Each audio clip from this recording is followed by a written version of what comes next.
Because the VRAM thing's a nightmare. It'll often say it's only using 7 gigabytes of VRAM. I've seen so many people say that. I've got a gigabyte in reserve. Fortunately, it doesn't necessarily work like that.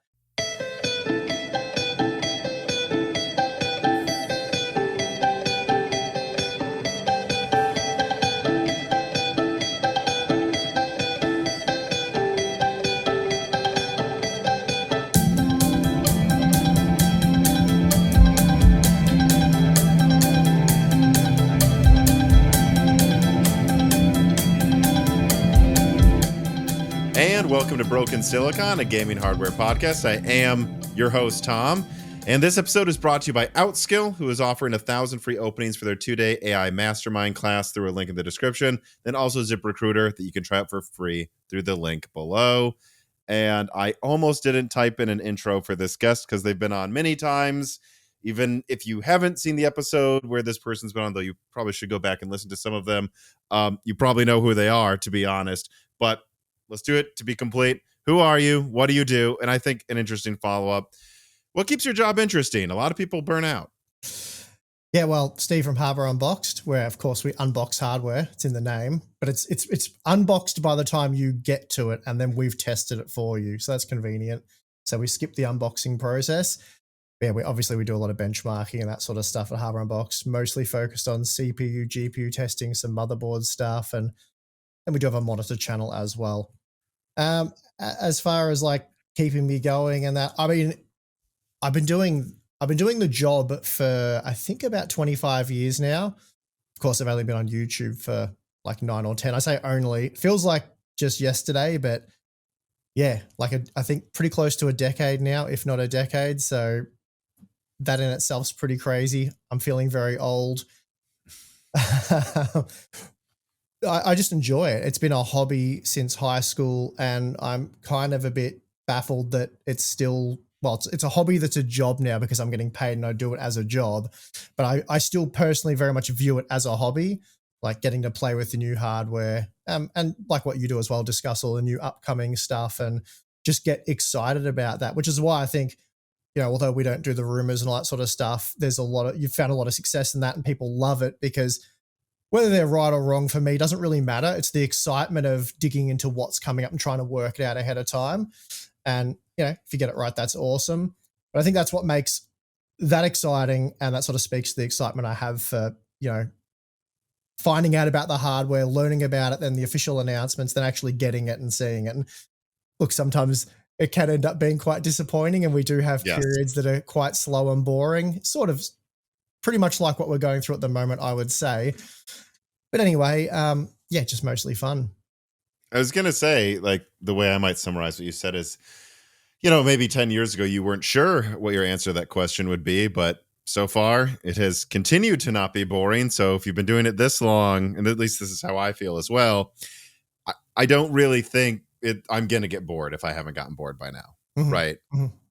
Yeah, that's true. and to make you feel old, by the way, as well, this is something because I went on some podcasts recently, like Sacred Symbols, where they mostly talk about the console side of it, trying to talk about like why the hardware matters more than just like the business or the game side of it.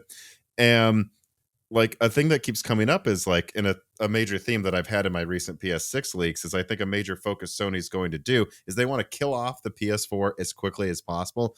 And an argument I made is they can't make next gen games until they stop supporting hard drives. And like the entire PS5 generation has been held back by this insistence on having to support these really, really weak old consoles that frankly just can't even use modern features.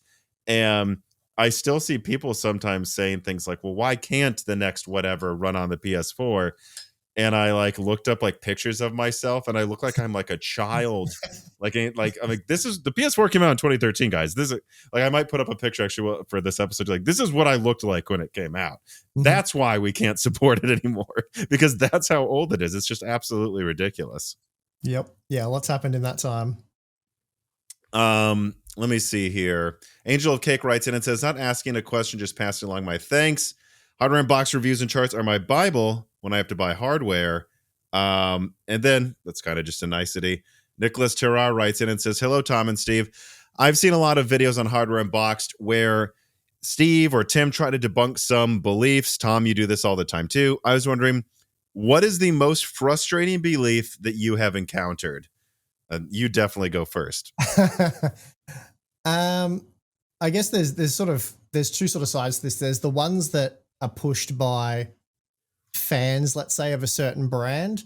I don't find Sure. those ones too frustrating. That's more cope or whatever you want to call it. We see a lot of that with, on all sides of the fence. So that stuff probably less concerning. I think there was the whole thing a while ago about, cores and games. How many cores do games need and all that sort of stuff. That myth of like, you need 8 cores for gaming or whatever. We touched on that again recently. Still very much largely misunderstood by gamers.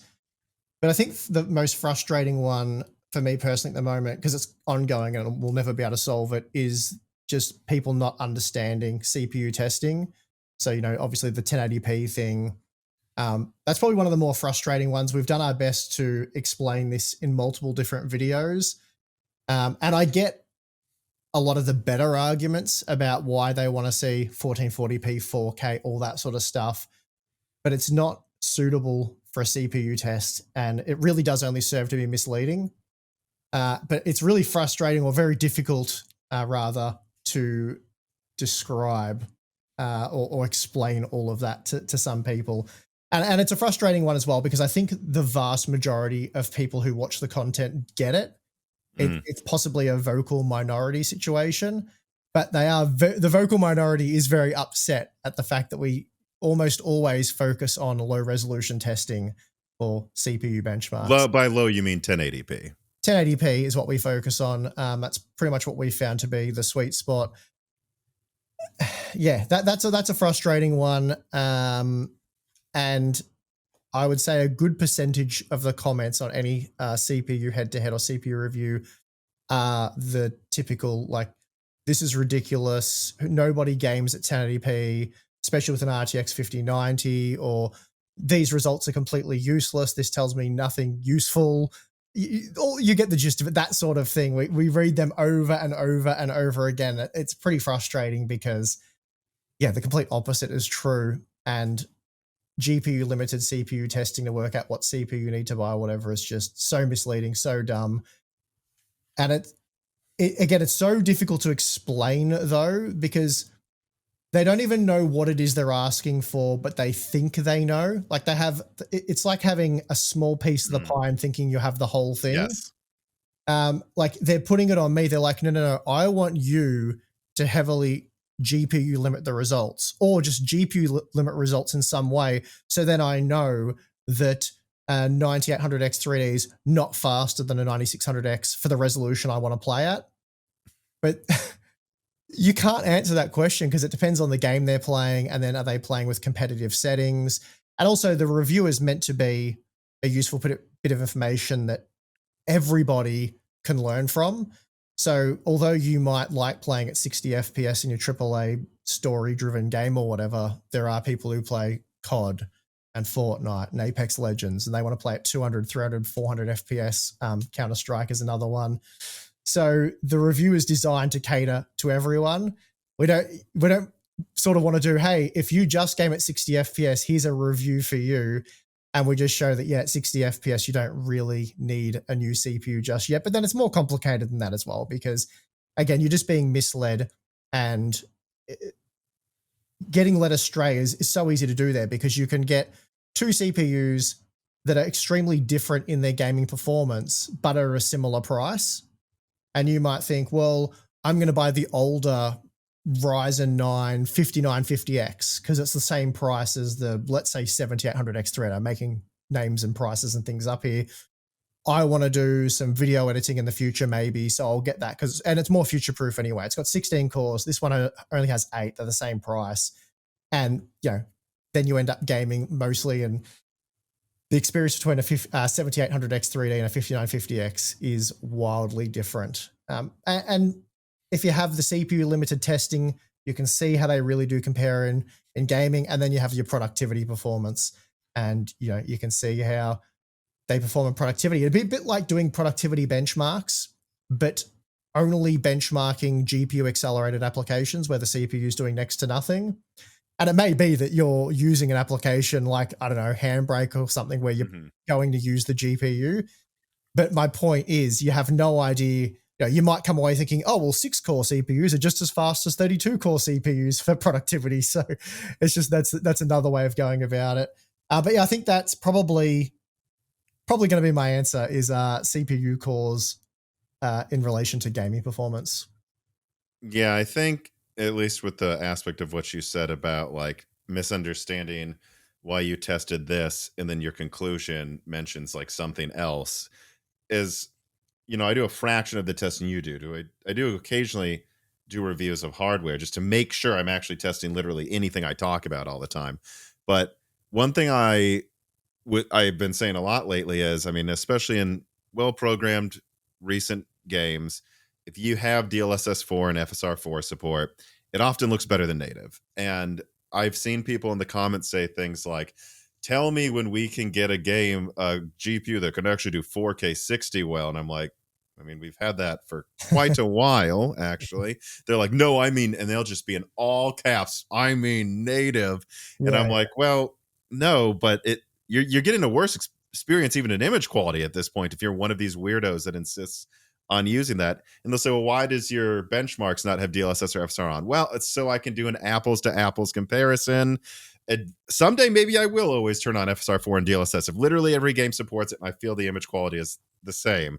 But I'm removing it for apples to apples. But that's also why my reviews have a section where I just play qualitatively and say, this card could do this. This card felt like it could do that. Because there's just some people that are going to go, but your benchmark didn't use FSR or DLSS, so that means nothing and no one should ever use it. And that means that even a 5090 cannot game 4K 60 because I have Cyberpunk with the highest settings and no DLSS turned on. And this one game really wasn't that efficiently programmed with this one card proves that everything doesn't work, even though at this point there's low end cards doing 4K 60, frankly, in a lot of the most recent games. Mm-hmm. Yep. Also, sorry, I messed up. Sorry to confuse people. My summary, I meant to say I started with the 6-core, 8-core cores for gaming thing, but I think my actual answer was the low resolution testing or CPU testing was. So sorry for people who got a bit confused by that. But yeah, I totally agree with you with that as well. And that's another thing that's made GPU testing extremely difficult is, testing with upscaling, not testing with upscaling, and then there's the whole image quality comparison. Is it fair to use a certain FSR to compare with a certain DLSS? And then it becomes subjective and people get upset about it. So that's why for now we've mostly stuck with the native testing for GPU reviews, though we do include FSR and DLSS more in the ray tracing stuff where it's really needed. But then it's not necessarily apples to apples testing because the image quality does differ, but I don't know how people want us to tackle that. Like it's, some people will say, well, you have to use FSR quality against DLSS balanced and that's just a rabbit hole I'm not willing to go down at this point in time. Like that's going to create all kinds of havoc. Yeah, another annoying thing I find about the FSR DLSS thing is there are these people, because there's many camps of annoying people. There's the people that will type in all caps, I'm talking about native, how dare you use DLSS. And it's always in all caps. And I mean, and it'll be at the end of their comment, and I mean in native in all caps. But then there's this other group where they will say, let's admit it, FSR looks like garbage and should never be used. And then I'll go, if you go back just a few years, people were saying DLSS 2.1 or whatever was magical. And DLSS FSR is quite a bit better than that by now. So does this mean that if I go back through your comments history, you're going to say DLSS 2.4 looks like garbage 5 years ago? Because you're probably going to say it looks magical. I mean, it's better than FSR, but I don't think we can call even FSR 3.1 garbage, as that's probably better than even DLSS 2.0.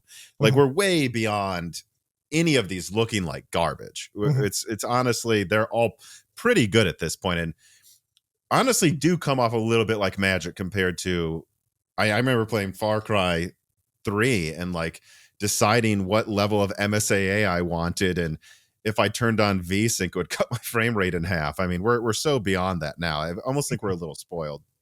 Yeah, the refinements that both companies have made to their upscaling technologies over the years have been really impressive. Uh, Probably more so on the DLSS side of things, just because I think it got more impressive quicker, but it was also released first. But the DLSS journey has been interesting because we were extremely critical of the original implementation, Yeah. the first showings of DLSS, rightfully so, because it looked like absolute garbage. But more so than the absolute garbage initial implementations of FSR, because FSR, you weren't really sold a product, but with DLSS, you were sold a new generation of products that didn't really offer a particularly great improvement in terms of cost per frame, if anything, over Pascal. So when a company says, we've got this new product, it has this killer new feature that you're absolutely going to want, it makes the GPU faster and better and all this sort of stuff, we're like, okay, so they're selling this as a key feature that you want to have. So when we test it, we're going to be critical of it because you're being sold the feature essentially. But if they had have just not mentioned it, or say they released, the next generation, and then a few months after release, they say, hey, we've worked on this cool new killer feature, we're going to roll it out. It's treated more as an optional bonus type feature. And if it's not practically good, in beta until 2.0, really. Yeah, 2.0 is where it actually started to get good. So that's why we were very harsh on it initially, not because we hate Nvidia or whatever. It's just, ray tracing and DLSS were the two key features they were selling with the GeForce 20 series. Neither of them were good. Well, first of all, they didn't really exist at launch, particularly ray tracing. And, the initial implementations of that, and like games like Battlefield 5, was it? Yeah. It was so bad in Battlefield 5. So bad. The ray tracing was terrible. DLSS was just awful. So anyway, but it's good that it's got to a position or a point in time now where it's very good. Like, it is a key selling point, which is why, over the previous generations, we've said Radeon GPUs with their inferior upscaling need to be cheaper, more cost effective. So you have a reason to buy them. But I'd say right now, not necessarily in terms of like game support, but in terms of the actual technology, they're certainly as close as they've ever been. I'd say close enough where it's not too much, in my opinion, not too much of a selling point for the GeForce stuff, but assuming the support continues to get better for game FSR. support is much better, which is why it is still a selling point at this point in time. So that's something AMD is going to have to work on. To continue the CPU overhead low resolution testing discussion, MCH writes in, it says, hello, Tom and Steve. What is your opinion about using extremely low resolutions to test CPUs in gaming? If the goal is to maximize the CPU bottleneck, what is the rationalization for not testing at even lower resolutions than 1080p? German hardware review sites, they're German, so they must be smarter, test 720p with DLSS Ultra performance. So actually, I have to jump in on this and go, this occurred to me right when I read this question while preparing. Why not 480p? Why not 360p? Why are we stopping it? Like, if your argument is lower is always better, let's do 240p. But I think right there, that kind of debunks the entire point. Well, it certainly raises more questions as to why. So I do have an answer for this one. We were doing 720p testing at one point in time, and we eventually shifted up to 1080p. And the reason for that is we noticed, and I think if you recall back when probably the GeForce 20 series, like the 2080, was it the 2080 Ti? Actually, I think it was a bit after that. It might have been the 3080, 3090, that they performed better at higher resolutions. Performance could either they didn't scale very well, or performance could go back slightly if you lowered the resolution. And that situation has only gotten worse. So with an RTX 4090, for example, let's say we tested 20 games and we looked into this, a good percentage of them, I don't know if it was quite half, but roughly half, would actually see either a small or quite substantial performance decrease when lowering the resolution below 1080p. I think this was just. Do you mean relative to AMD, or literally a lower frame rate? Say in Counter-Strike you're getting 800 FPS. If you lowered the resolution, it could drop to 750, say. Weird. It varied in how much it dropped. I asked a few people at the time that sort of in the know with, understand the architecture and all that. Their explanation basically was that you have so many CUDA cores now that the GPU is not being efficiently fed. Like, there's not enough pixel data to efficiently feed the GPU. So you get idle cores and things just don't work as efficiently as they could. I don't know if that's what's going Yeah. on. I think I remember you talking about this. So you're saying it would almost be like what happens when you're watching Netflix on your GPU and it's turning off parts of the die because they're not being utilized, and that itself could cause higher latency in a game if it feels that weak. Yeah, I'm not sure if that's exactly what's happening, but that was the explanation. Roughly translated, that's what they believe was going on there. And I think it has been pretty well documented now that the higher core count GeForce GPUs can actually reduce or see a performance loss with a low resolution. And I've just been told there's not enough pixel data to, a large enough workload to efficiently use all the cores. And then it becomes a bit of a mess and just, not as efficient. And we certainly saw that from time to time. It's not, I don't know if I'd say it's a super common thing to see, but one of the other reasons is you're pretty well limited anyway at like heavily CPU limited at 1080p. So lowering the resolution doesn't really do anything. You just, you can keep going down. You either get the same performance or worse is what we've seen. So that's pretty much it. We found 1080p to be the sweet spot. As for like enabling DLSS and stuff like that, we haven't done that because again, it's heavily CPU limited anyway. I feel like enabling DLSS could cause other problems, unforeseen issues, especially when we were first doing this DLSS. There used to be a lot of bugs like you enable it and you see a performance loss because of the overhead and stuff like that. And just, I'm not sure what the situation is today, but we really don't need to do it because we find pretty CPU demanding sections of games to test. And it all seems to pan out quite well there with the results. So I think we found 1080p to be the sweet spot, and that's why we test that. Also, back to my other pet peeve that I spoke of earlier, I think 1080p makes sense because it is an actual resolution that a large percentage of gamers do game at. Not that that's in any way relevant, like whether gamers do or don't game at a resolution. It's not the point of CPU limited CPU testing at all. So if 720p was much better for showing this and predicting future performance, or just showing the actual difference between part A and part B, then we would use it. But it is a resolution people use, and to that point, I have enough headache trying to explain to people why we test the way we test, and then the comments with 1080p testing are already sometimes a bit overwhelming on some of this stuff. So I could only imagine the feedback if we drop down to 720p for that testing. A whole other wave of comments would then come from the other side. Yeah, it would just add to it, honestly. There'd be more people that, would be a bit irked by that. So, they're the reasons why we've landed on 1080p. I think it's a pretty good resolution. And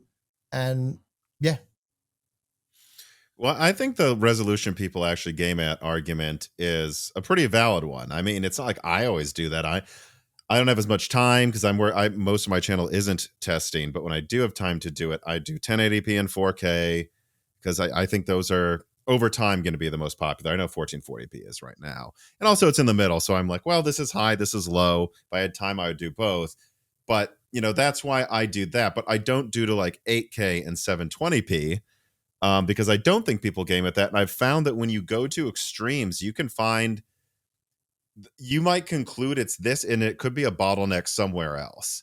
So I don't know here, like in some games, if you go to ultra low or high resolutions, you can actually run into almost like a PCIe or a RAM speed bottleneck in some games. Battlefield is very RAM sensitive. So who knows if at crazy high resolutions, it's the RAM holding it back, or should I say crazy low resolutions at a high frame rate? The workload's also different with that lower pixel. It's more of a frame rate throughput test. It does become more of a synthetic benchmark when you do that. So that's why people get confused as well. They're like, why don't you test with low presets to reduce the GPU load instead of, higher ultra? And, if it's a Fortnite type game or Counter-Strike, we might go to medium or low because that's no one plays above that really, or really shouldn't. But for games, maybe like Battlefield's probably more your medium to high game. I don't know. Don't play too much Battlefield, whether people play that more competitively on ultra, I'm not sure. But using that as an example, it applies more to the single player games. There is more geometry and more things for the CPU to process at those higher detail settings. So if you were to play those games and prioritize visual fidelity, then testing at the high and ultra is actually more of a, let's say, real world test condition. So there's a lot to it, and we just try to find settings that make sense for most people and most situations. Otherwise, you just, it's an information overload. And as I've said, I think you just run the risk of misleading people more when you show frame rates at 40 FPS in Black Myth Wukong and claim that the 9800X 3D is not going to do anything for you or something like that. So you got to be careful of that. And again, it really, the simplest way I can describe this whole thing, and it should make sense to everyone, but I know it doesn't because I've trialed it, is that it's really about the frame rate that you want. Like what frame rate. And I think most gamers have in mind for most types of genres what sort of FPS they want. So if it's a fast, old school thing like Quake, for example, which is, your modern Fortnite's, Call of Duty stuff, most people want well over 100 FPS. If they're playing competitively, usually well over 200 FPS. Believe it or not, it does make a difference. So you need to know how many frames per second you're targeting in these games. And if you don't want to play Black Myth Wukong at 40 FPS, then knowing which CPUs can do 40 FPS or only knowing that they can do 40 FPS is completely useless. Some people might want to play Black Myth. They might be happy with 60. Other people, I'd be more like 90 is my minimum, really, because I have a high refresh rate monitor, and even those games look worlds better. I kind of agree, yeah. So I would be targeting 90 as my minimum.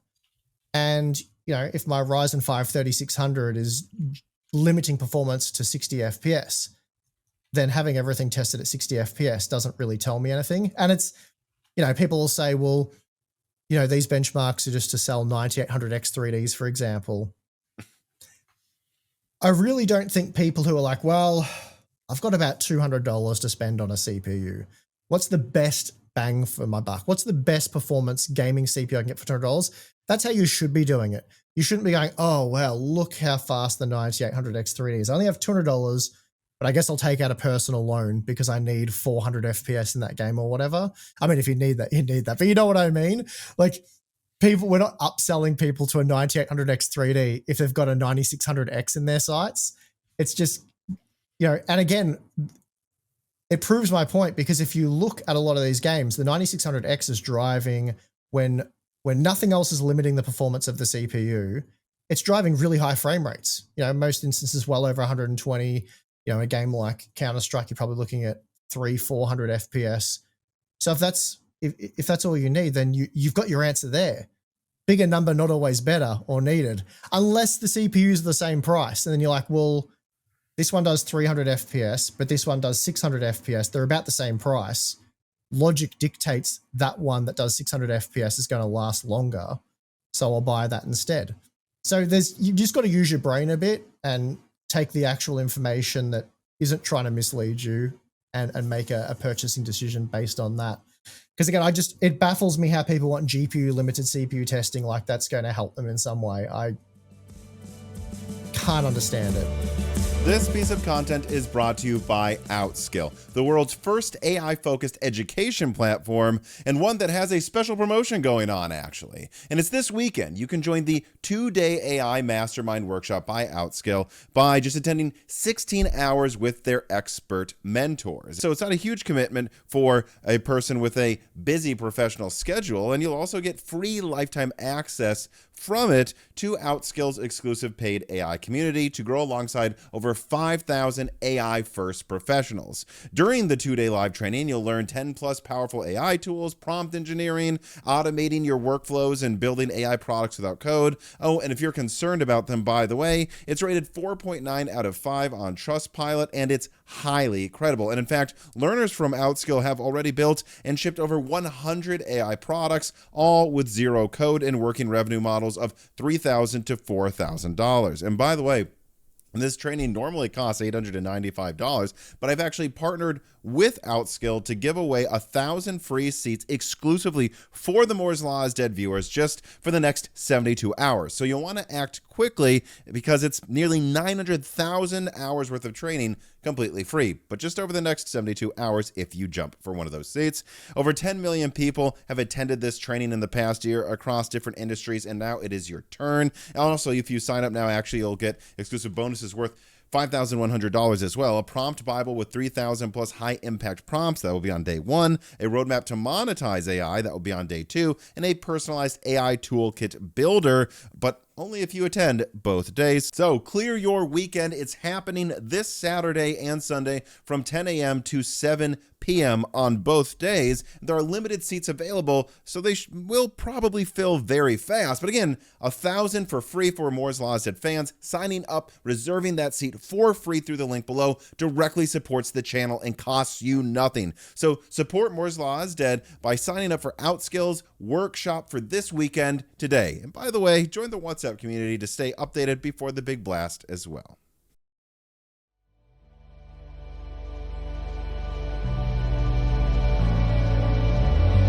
But yeah, so 2 things. Number 1, I'd say the Battlefield 6 CPU stress that you get from going to higher ultra settings, something that I tweeted about pretty angrily because I actually was blown away because I was using a 9070 XT for a couple months, played Battlefield 6. I'm like, this is fun. Put in the 4090, and I was getting pretty bad performance comparatively until I took some advice and lowered the settings that hurt the CPU. And I'm like, okay, well now, as long as these are on ultra and these aren't, it's now kind of matching the 9070 XT. And I was like, oh, this is a very real problem with NVIDIA here. And it completely debunks the idea that low settings or lower resolution always stress the CPU. Wrong. With Battlefield, you actually want higher settings to do that. And in addition to that, this idea of like synthetic, like it's fun to do extreme scenarios to see if we can like prove something or find something academically. Like an example I've given in recent videos, because I'm like kind of looking at future RDNA ray tracing, is AMD claims RDNA 4 doubles RDNA 3's ray tracing performance. And I'm like, is that literally ever true? The answer is yes. If I go to Alan Wake 2 with path tracing, I'm looking at Tech Power Up right now, the 9060 XT, which is the same amount of compute units as the 7600 XT, is over double the frame rate with path tracing on. Now you're going from like 4 to 10 frames a second, to be fair. So again, I would say this is an academic test, but because I show that does not mean I've proven that the 9060 XT is twice as fast as the 7600 XT, even though this would be is what is hammering the GPU hard enough, right? It's interesting to look at and go, okay, so long term in ray tracing, maybe it will age much faster, but short term, what settings do people like? Probably medium ray tracing, if any, probably high settings, probably 1080p to 4K. That's what real people use. Well, that's where AMD's marketing is say they got you on a technicality. Well, it's twice as fast at ray tracing, but nobody should really be doing path tracing yet, I think, is unless you have a 5090, I guess. But I guess just to put a bow on this, like, how would you summarize what you found with the GeForce versus Radeon testing in Battlefield 6? Because I actually thought this NVIDIA CPU overhead thing, which I think you've been one of the people who's been most at the forefront and noticing and then testing that. I mean, but to my memory, actually, in your Battlefield video, you're like, this actually isn't even the worst example. This is just a very noticeable one because you want a high frame rate in this hard to run game, right? Yeah, we've definitely seen examples of up to about 30%. So it is much more noticeable on, well, first of all, lower end CPUs, and it's a difficult one because for quite a long time now, AMD hasn't had a true flagship. So, but the 9070 XT is certainly fast, and I really haven't revisited this subject in detail since my original videos, which are probably a few years old now. But yeah, it's highly likely if you take a 9070 XT and a 5070 Ti and you test them on 10th gen Intel CPUs and Zen 3 CPUs, you will find that the 9070 XT ends up being considerably faster than the GeForce GPU on a lot of games. Like, you know, Rainbow Six Siege, all the games where we've shown. It's a weird one because there can be games where you expect to see it and then you just don't. Like the overhead issue just isn't really there, or it's Yeah, very Age of minimal. Empires 4 was one where I'm like, isn't this a mostly one or two threaded game strategy? And my 4090 performed actually considerably better than the 9070, even though it's definitely, I don't think, limited by the graphical output. I don't know. That game just, What API is that game? I don't recall. I think DirectX 11, but I don't remember. Okay, Someone's yeah, probably going to yell at me that it's 12 or something. if it is DirectX 11, that would explain it, because the overhead issue doesn't really exist. In fact, I think you get the inverse effect. So Radeon GPUs have more of an overhead issue in DirectX 11 titles. So this was more of a moving forward thing for low-level APIs, namely DirectX 12. Though I think we did see it in Vulkan as well, but games seem to be moving away from that API now. Yeah, it'll be more for your DirectX 12 titles where you start to see the problem. So I think with Rainbow Six Siege, we were seeing it with Vulkan. And I think that game might have moved to DirectX 12 now, and it's dropped Vulkan. Don't quote me on that because I can't recall exactly what's going on there. Like I said, I haven't done updated testing in years now on that. But we have noticed it in new games that have popped up from time to time. And yeah, Battlefield 6 is certainly one of them. But yeah, it's the people with the older CPUs that would notice a difference. So even, if you do have an older CPU and you've upgraded to a 9060 XT or a 5060 Ti, you should be getting, or you would get a much better experience with a 9060 XT on a slower CPU in a game like Battlefield 6. By the way, just to correct myself, I looked up Age of Empires 4. It is DirectX 12, but there's literally a section of the Eurogamer Digital Foundry analysis where they say that it performs kind of like a DX11 game, even though it's technically DX12, where they're like clock speed matters more than not, which is interesting. So I don't know what that really means, because I think you were kind of saying it's more of the API itself, but I don't know. Well, it's not, like I said, it's not just that. That's one of the main factors, but there are plenty of DirectX 12 games that are quite CPU demanding, where we expected to see the issue and didn't. So it's not a rule that, the Radeon GPUs will necessarily be much better when CPU limited. But, we did see that in Battlefield, and maybe an updated overhead content piece is something I can do in a month or two's time. I won't promise it, but yeah, testing that, doing some updated testing with a 9070 XT and a 5070 Ti in a lot of games could be really interesting. Unfortunately, to really highlight and show the problem, and this is what a lot of people struggled with when I first showed this issue, and I discovered it. It was sort of something we knew about. People reported that, I had a GTX 1070 and it died, and I borrowed a friend's RX 580, and the performance is way better in Battlefield 5, for example. I think I saw an actual story. I think I retweeted it back when we investigated it, because people were saying that we were making this overhead issue up and it wasn't real. So what I was going to say was that it's difficult to test, because you really do need to test a whole heap of configurations to clearly show what's going on, because it could just be that the 9070 XT is faster than the 5070 Ti in that game, or whatever it can. So you really need like a higher end GeForce GPU, and then maybe some lower end ones, like a 9080 XT versus the 5080, but then also we can compare it across the stack. And then you need two high-end CPUs, like a high-end Intel and a high-end AMD CPU, to say when you remove the CPU limits. Look, so as one rough example, the 9070 XT might be much faster than a 5070 Ti when paired with a Ryzen 5 3600. But then when paired with the 9800X3D, the GeForce GPU ends up faster. That would be clearly showing the overhead issue between those two CPUs. But yeah, there's a lot of configurations and even quality settings and things you need to test, and games. So that's why it is it takes, you're looking at weeks worth of testing to try and show the thing, which is why a lot of people didn't really dive in that much. But I think at this point in time, people are pretty well accepting that there is an overhead issue there with the GeForce GPUs. And you can even measure it solely by looking at power consumption.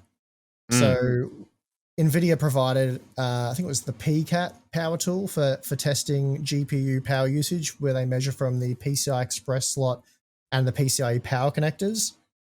And we found that when we did that, the GeForce GPUs were coming out much more power efficient than when we measured total system. Now, don't get me wrong, GeForce GPUs are more power efficient than Radeon GPUs, typically speaking. But when we measure the CPU power draw, it added on in some instances like 40 watts, depending on the CPU, of course, but it added on some percentage overhead, which it closed the gap up more. Again, I'm not saying it made Radeon GPUs more I power see. efficient or So look the better, CPU but had to work harder, which actually made the whole overall system really not that much more efficient. yeah, there's some sort of scheduling or something being handed over to the CPU, some additional task that the CPU needs to perform, which increases the CPU's load, its workload, which means it consumes more power. So by combining CPU power draw with GPU power draw, we were getting a more accurate look at actual GPU efficiency. And so you that's an easy way to see the overhead problem, is by looking at power draw. Chris Rich writes in and he says, assuming future optimizations to Battlefield 6 don't significantly change the CPU load, can NVIDIA GPUs be seriously recommended to someone who primarily wanted to game in Battlefield 6 at a high frame rate? Conversely, for someone who only intends to use Radeon, would you also maybe then say that the 9800X3D is huge overkill for most of these games, especially Battlefield 6? Or I guess even in an example specifically like this, would you say it's definitely, or you probably say it's overkill for everything, but I mean, I've got to give it depends to pretty much all of those questions, because look, there's no denying the GeForce GPUs are immensely powerful. You're not going to get your 5090 and be disappointed with the performance you see in Battlefield 6. And look, it might not be that much faster than, say, a 9070 XT than it should be, but then that is heavily dependent on your CPU. So if both are paired with a 9800X3D, you're going to see really impressive performance out of the GeForce GPU. And again, not to sound like I'm contradicting myself here, but you're probably going to be gaming at 1440p or 4K with a 5090, which then pushes things more towards being GPU limited than necessarily CPU limited. But look, if the fastest CPUs out there were like Zen 3 CPUs, then it would be a huge concern. But faster CPUs help alleviate that overhead problem, because you've got you're not maxing out a 9800X3D in Battlefield 6. I think I think for the high end, this is less of an issue, just because people typically pair high end CPU with high end GPU. Where it becomes a problem is more the mid-range. So people typically will hold on to their CPU for longer than their GPU. They'll prioritize GPU upgrades. So like I said, if you've got a Ryzen 5 3600 or a Core i5, what were they called? 10600Ks, got something like that, and you upgrade to even a 9060 XT or 5060 Ti, I think in that comparison, you will get reliably higher frame rates out of the 9060 XT, because your CPU is just choking more. It's more in the situations where your CPU is really struggling, because that additional, it's like a 20%, like I said, 20 to 30% overhead. So if you're already at 100%, that's where you see the 20, 30%. It's like having 20 to 30% headroom to enable DLSS when your CPU limited, if you know what I mean. Like, you can boost the performance by that much. So it's difficult to say how serious of an issue it is, how problematic it's going to be. And again, I'd have to do more benchmarking and testing and look at, because since I did my testing a few years ago now, whenever it was, it could be 3 or 4 years ago for all I know now. Time is just something that eludes me. But it may have gotten way worse, because in that time, games have become more CPU demanding. Largely, like we've got the space. Yeah, like Battlefield 6, Death Stranding 2, which isn't on PC yet, but it will be soon. GTA 6. These are all games that aren't on PS4. So these are all games where an 8-core Zen 2 is the minimum. And I think that, so that could mean all of the games coming out from now on might show up this issue much more. I'm glad you said Zen 2 8-core and not just 8-core, like everyone does when they see like Borderlands 4 coming out. Like, it requires how do you deal with that? It's an 8-core CPU. Yeah, so it's definitely an interesting subject, interesting topic to watch, and it would be much more interesting and more at the forefront if there was an RTX 5090 like Radeon GPU, which sadly there is not. Well, so on that note, that's where I wanted to go with this conversation next, because Really? I put out a short that's actually doing better than the podcast it was cut from. Always weird when that happens. Mhm, But it highlighted this section of a conversation me and my brother had about how I think, and we'll, again, this is where we are firmly in speculation. We will see how this plays out. But at least in the past, I think Nvidia has really benefited from the fact that if you wanted to game in 4K, which is where they did best, versus AMD, at least since, I don't know, RDNA 1 or before, like maybe after Vega, um, you were limited to maybe 60 and eventually 120 frames per second.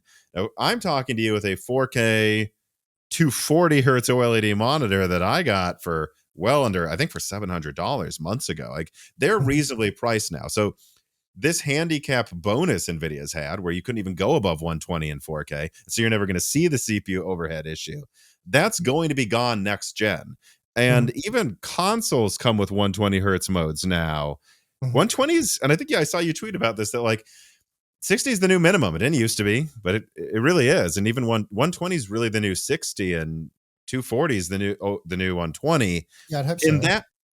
that world where AMD is supposedly preparing a 154 compute unit model, could we see a huge issue arise if Nvidia hasn't fixed this by 2027? Because we're no longer going to be in that world where, I mean, we're of way stronger Zen 6 CPUs.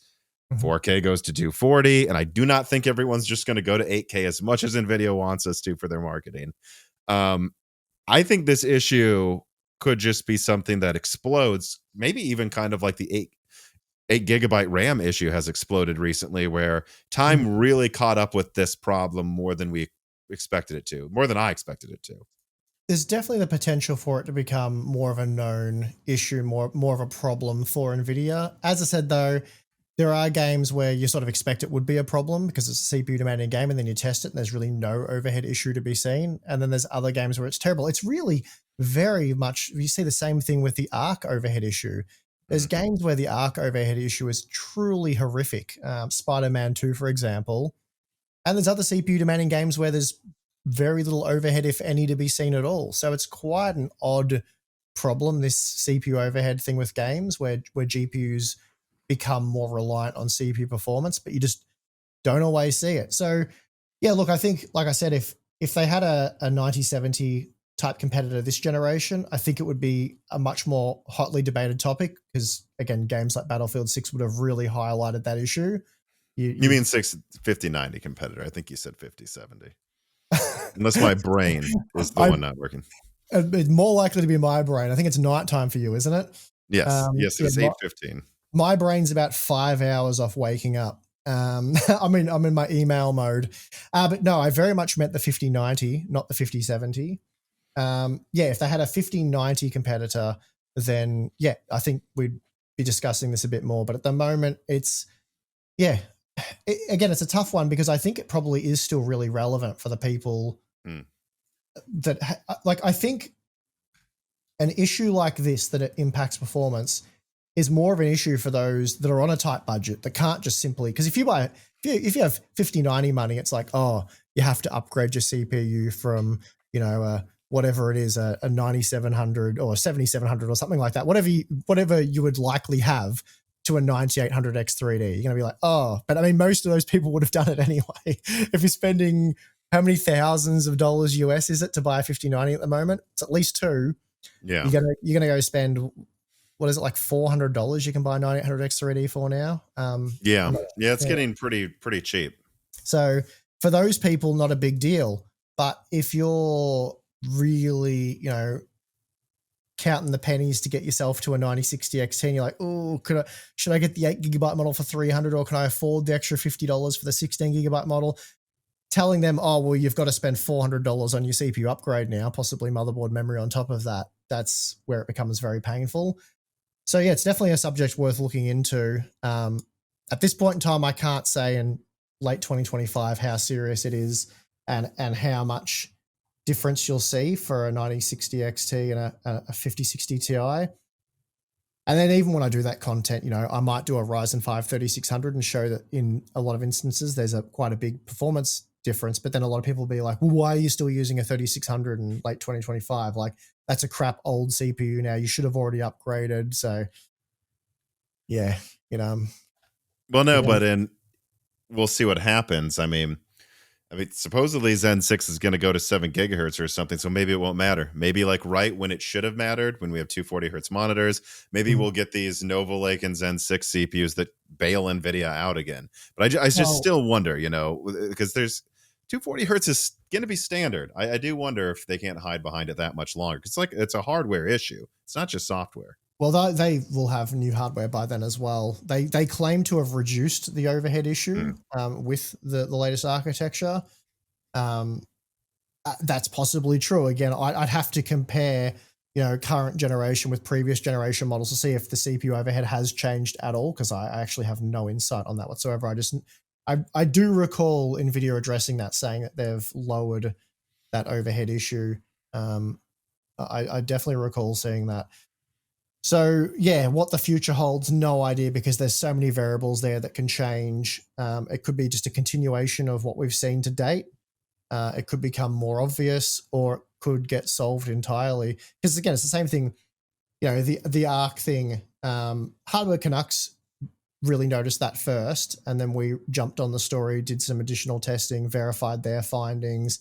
That became quite controversial, but the reason, in my opinion, why you haven't seen higher end ARC GPUs, everyone was expecting them at Computex, and I think I went on the record before. Well, if you look Computex, at their roadmap, they're supposed to come out in 2023, top end battle mage, but yeah, well, I really want ARC to succeed. I don't want them to shut it down. We desperately need more competition here, and I think that would be great to see. But leading up to Computex, we're getting all the the B770 rumors, and I just said on the Hardware Unboxed podcast, I said, guys, you're definitely not seeing a B770 because they haven't addressed the overhead issue. And if they make a faster GPU, you're going to need a 9800X 3D just to use it. Like, that's how severe the ARC overhead issue is. When it crops up, it's bad. And I mean, it exists. You just have to go over to like Intel, what is it, ARC Intel or Intel ARC, whatever it is, r/Intel ARC, something like that, one of those subreddits. And you'll just see people saying, I bought the ARC GPU. Is this, I'm only getting X amount of frames. It seems way lower than it should be. Is this a CPU overhead issue? And people reply being like, yeah, it's a CPU overhead issue. Like, it's well known that these GPUs have serious CPU overhead problems. So that's why for this generation, I strongly believe you're not going to see any more higher end ARC GPUs, because if they release them, it's going to be a nightmare. You'll need a very fast CPU to get the performance out of it, and the reviews will be a nightmare, because most people will test with a 9800X 3D and show it to compete well with a 5060 Ti or 5070 or whatever it might be, and then you go down to a 7600X, and it's nowhere near as good as what you thought. Yeah, I mean, I would say, two other things as well. Like, at this point, if you haven't released it, why bother now? I mean, it's by the time this thing comes out, it's not going to be competing with, it costs as much to make as a 5070, but God knows it'll probably be a 5060 Ti competitor. It's going to be competing with a 5060 Super, an RX 9065 XT, whatever the heck they call it. Like, this isn't even going to be competing with what it was already probably going to struggle to compete with. I'm lapsing off the top of my head what the performance was supposed to be. I thought it was supposed to be around 4070 performance or something. So if by then we have super cards, you're saying this card that costs as much to make as a 5070 is going to try to compete with a 5070, a 5060 Super, 5060 Ti Super or something, whatever's out at the time. I don't even know where you would even price that at. I think the hope was, if it was announced at Computex and arrived shortly after, because it would have only been a few weeks, surely that you'd see retail availability, that you would hopefully get this 12, 16 gig VRAM card that's competing with like an 8 gigabyte 5060, because that's a bad situation. But anyway, people were asking about us constantly. They were like, Intel's confirmed. They've said, watch this spot, it's coming. And I just said, look, I know they can't do it. They technically cannot do it. So therefore they won't do it. They can't release a faster ARC GPU. The overhead issue will be horrendous. Like, it'll be unusable. And sure enough, they didn't. Yeah, I still hear mixed things about if it will ever come out. What I would suggest, especially after seeing that B60 thing, I could easily see a professional only release. That's kind of what I'm leaning towards in the back of my head. Yeah, well, the overhead issue for gaming wouldn't be an issue there. There'd be some sort of overhead associated with it, but it'd probably be less of a problem. It depends on how much calculations and whatnot the CPU has to do for whatever workload it's working on, but it's absolutely a problem in quite a few games. And yeah, they just, even for their next generation, it's a problem they need to solve. They're aware of it. I think they publicly admitted it on a forum or something, saying they're aware of it, they're looking into it. But they told me that when Hardware Canucks first reported it, I sent them the findings, said, look, I'm seeing similar stuff with even faster CPUs. Is there something wrong here, like the driver, or are we doing something wrong? And they said they looked into it. They got back to me. They said, yeah, look, the data you're saying is accurate. They're like, but it's not for all games, right? I'm like, no, it's not for all games. And they sort of took that as a, well, there, it's not a problem then. Yeah. But they said they were looking into it and they think they can fix it and they'll let me know. And that was, I don't know, months after release. So I've heard nothing since.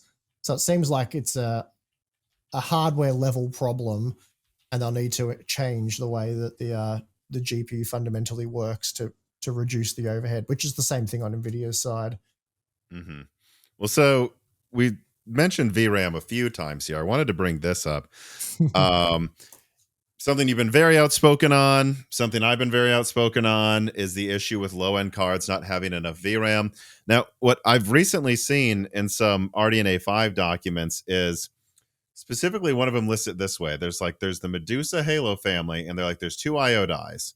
There's AT3 and AT4, and then it says, and these goes into 5 products. Medusa Halo Mini, another Medusa Halo on a different socket, and then AT3 and AT4, suggesting there is an 48 compute unit RDNA 5 chiplet that you then attach to a media die, and then it becomes a discrete card. Now, this, I think, is common sense. This is an interesting way to share chiplets between GPU and APU. What that means is, and it does say this for both products, that it can use LPDDR5X or LPDDR6. And considering LPDDR6 is GDDR6 speeds, LPDDR5X is actually going to be about it slower GDDR6 speeds by the time these would come out. Mm-hmm. Hey, if they want to go to 512 gigabytes on a low-end card, they can. Now, I would suggest they'll go to 12 to 24. But, I wonder what you think about that, because I think if this ends up true, this is a very novel way of solving the VRAM issue in the low end. And that's that just give it a 256-bit LP, like laptop RAM bus. Mm-hmm. And if you do that, I mean, they've got it doesn't really cost much more, and they've got a huge advantage over NVIDIA. And in terms of supply, NVIDIA can't just buy up all the GDDR7. They could make as many of these as they would want. So, again, does that make you excited? Because it sounds like they're not just going to try to solve it. They may have fundamentally designed some products around not having a VRAM capacity issue anymore. Yeah, well, it certainly, if that is the case, that's great. I think VRAM capacity has become a bigger issue than VRAM bandwidth. Obviously, yes. The bandwidth does affect performance. So it can't be a situation where if you only need 4 gigabytes of VRAM, so you're not tapping into all the additional VRAM, if you play Counter-Strike or whatever, it ends up being alarmingly slow. I think the performance still has to be somewhat competitive, but yeah, I think that's basically it. It has to be somewhat competitive. If you had a low end, say a 5060 competitor that was a bit slower than a 5060, but had 16 gigabytes of VRAM, like a B580 maybe, which has 12, then I think people are prioritizing having enough VRAM over having the absolute best performance when not VRAM limited. So at this point in time, I would be prioritizing capacity more over bandwidth. But of course, we're talking about these upcoming, I don't know, the performance and all that stuff and the pricing. But if the performance is still competitive, the pricing is competitive, but it has this extra VRAM that ensures that the card's not going to fall apart when you're playing Indiana Jones in the Great Circle with the texture pool set above low, then that would be kind of cool. Because the VRAM thing's a nightmare. It's easy for me to play a game on an 8 gig card, have it run like crap, like in Indiana Jones, and then go, well, I don't know what's going on here. Just stick a 16 gig card in, look and go, the game wants like 12 gigabytes of VRAM and now it's running fine. It's running at 100 FPS. So I can easily diagnose what the problem is. But if you've bought one of these, a 5060 Ti 8 gigabyte, and the game's running terrible, you've got to mess around because it'll often say it's only using 7 gigabytes of RAM of VRAM. So you think, oh, I've got a whole gigabyte free, and I've seen so many people say that I've got a gigabyte in reserve. So fortunately, it doesn't necessarily work like that. You'll see your RAM usage go up, but then again, without another reference point, you don't know if the game's using more system RAM than it should be. So yeah, if that's a way they've found to address it, and they do actually address it, and it is a successful approach, then yeah, that's awesome. I wonder what the crossover point for you would be, because maybe I'm naive. I have been before, but I have to think the 6060 will have at least 12 gigabytes of RAM. Frankly, considering that's probably 2027, I would say let's stop screwing around. It should have 16 gigabytes. It really should. I've got no opinion on this because I said multiple times in the Hardware Unboxed channel, all the rumors are suggesting that next generation GPUs, so I'm talking about, RDNA 4 and that, Blackwell, next generation GPUs, the mainstream entry level will still be 8 gigabytes of VRAM. And so you do think the 6060 will be 8 gigabytes? Well, no. All I'm saying is 18 months prior to the launch of RDNA 4, I was seeing rumors, multiple different rumors, suggesting that 8 gigabytes will be the entry level. There'll be 8 gigabyte cards priced over $300. And I was like, I cannot believe that. Like, given all the issues we're seeing now, and we're talking about next generation GPUs that people are going to buy and keep for 3-4 years, I just, whether it's a coping thing or whatever you want to call it, I was like, I can't believe there'll be 8 gigabytes. So what the next generation has, surely not 8, but they did it this time, and there are people out there defending it. So I don't know. I don't have an opinion on it. I'm not even going to try and guess or say. I'll tell you what they should have, but I don't know what they will have. Yeah, I'm trying to make sure, like, just double check what I said, because I expected 16 gigabytes, although I did hear they would have an 8 gigabyte model, which they did, of the 9060 XT. You know what I will say about the 5060 is I had heard it would be 8 gigabyte, but I was like, there's no way it will. That's exactly my opinion as well. But it did. No way, yeah. But when do you think the crossover point is where you make it an easy recommendation? Because that's where I was going to go with this. Like, okay, so I think we can safely say the 6060, if it has 8 gigabytes, it doesn't matter. If AMD is 12 or more, you're just not recommending the 6060, basically, right? At that point. All right, but what if it was like 12 versus 16 or 12 versus 24? I'm curious, like, at what point you would stop heavily valuing more RAM for like a low end card.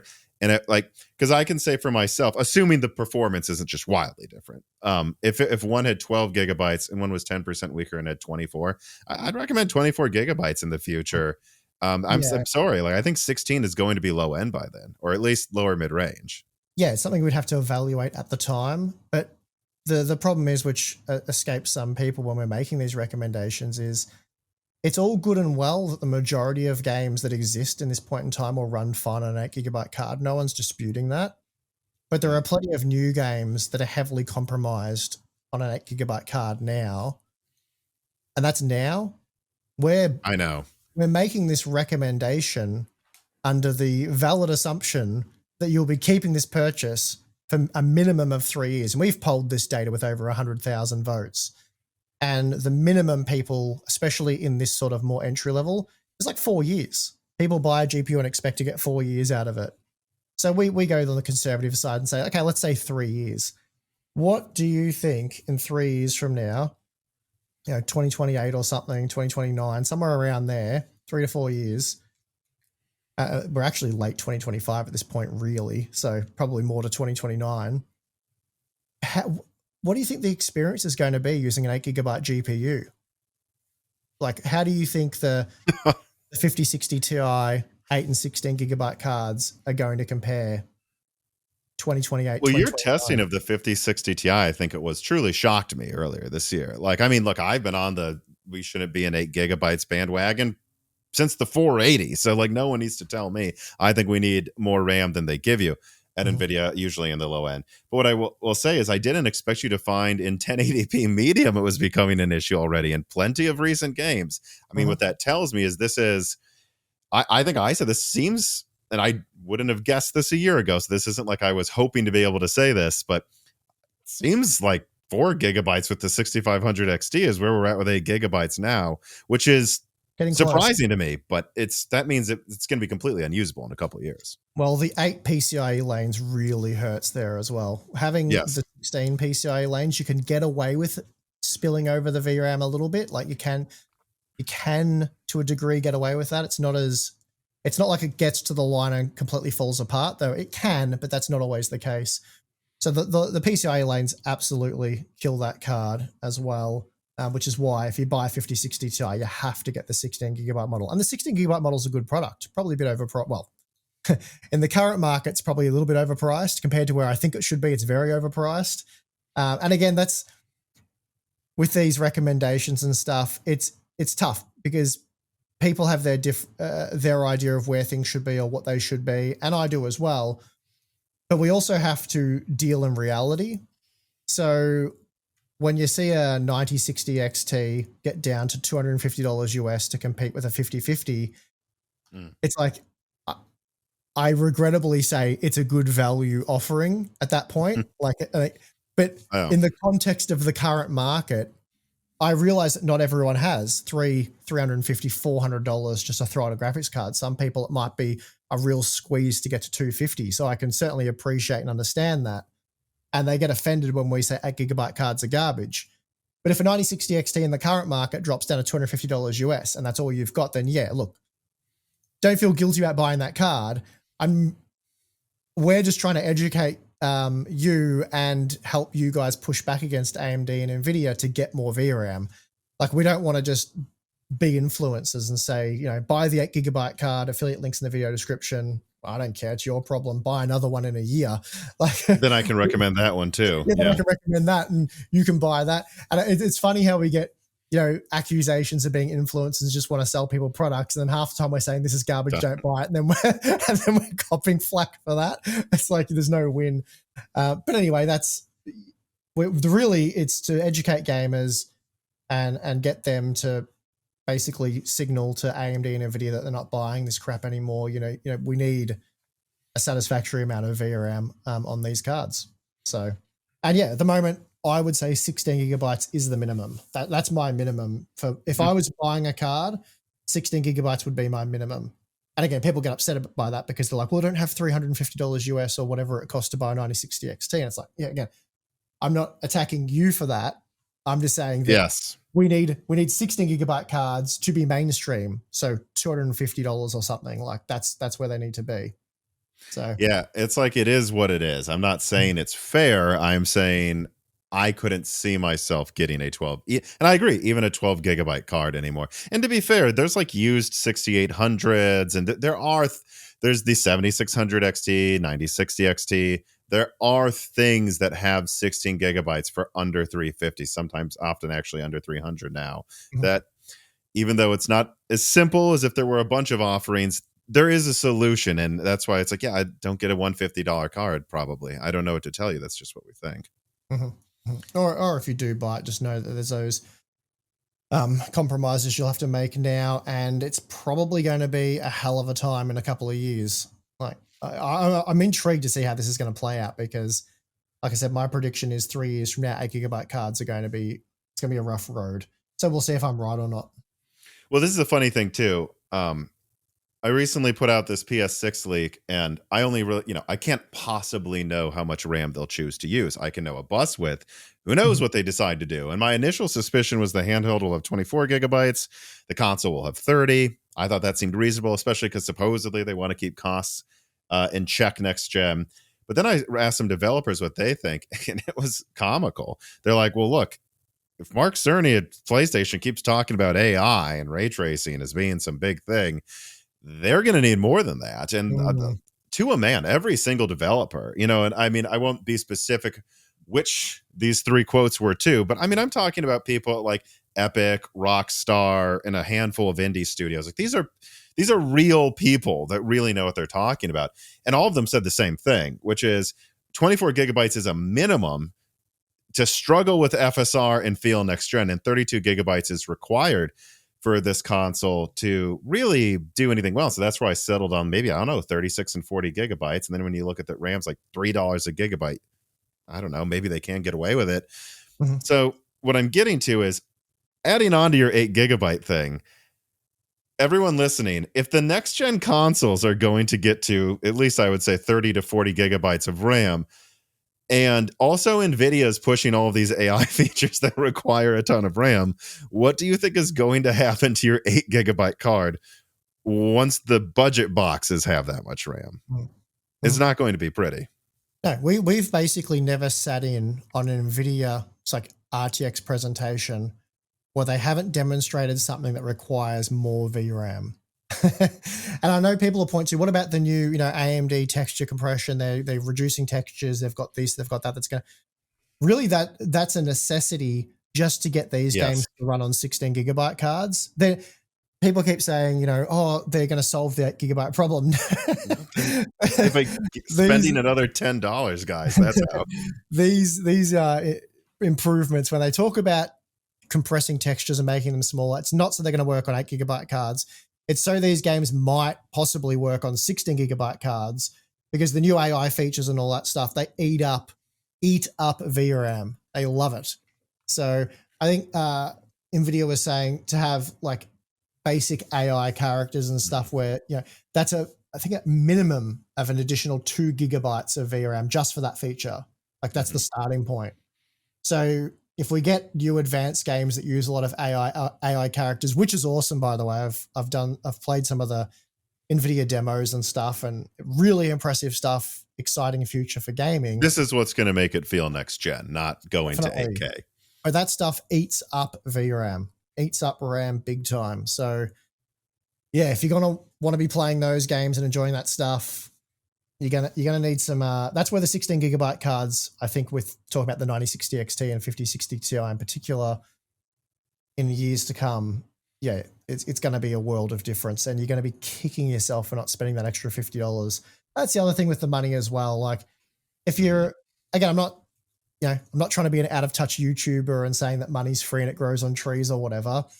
But we're talking about $50. Sometimes, I know the 16 gigabyte cards have been a bit price inflated, maybe $70 US, which is not nothing. I get that. And if you don't have it, you don't have it. But I would be patient and save up. No, it's one of those things that's easier said than done. I'm not trying to preach to people, but it's a multi-year investment. It's not like you're going to the movies and you're getting 2 hours of entertainment.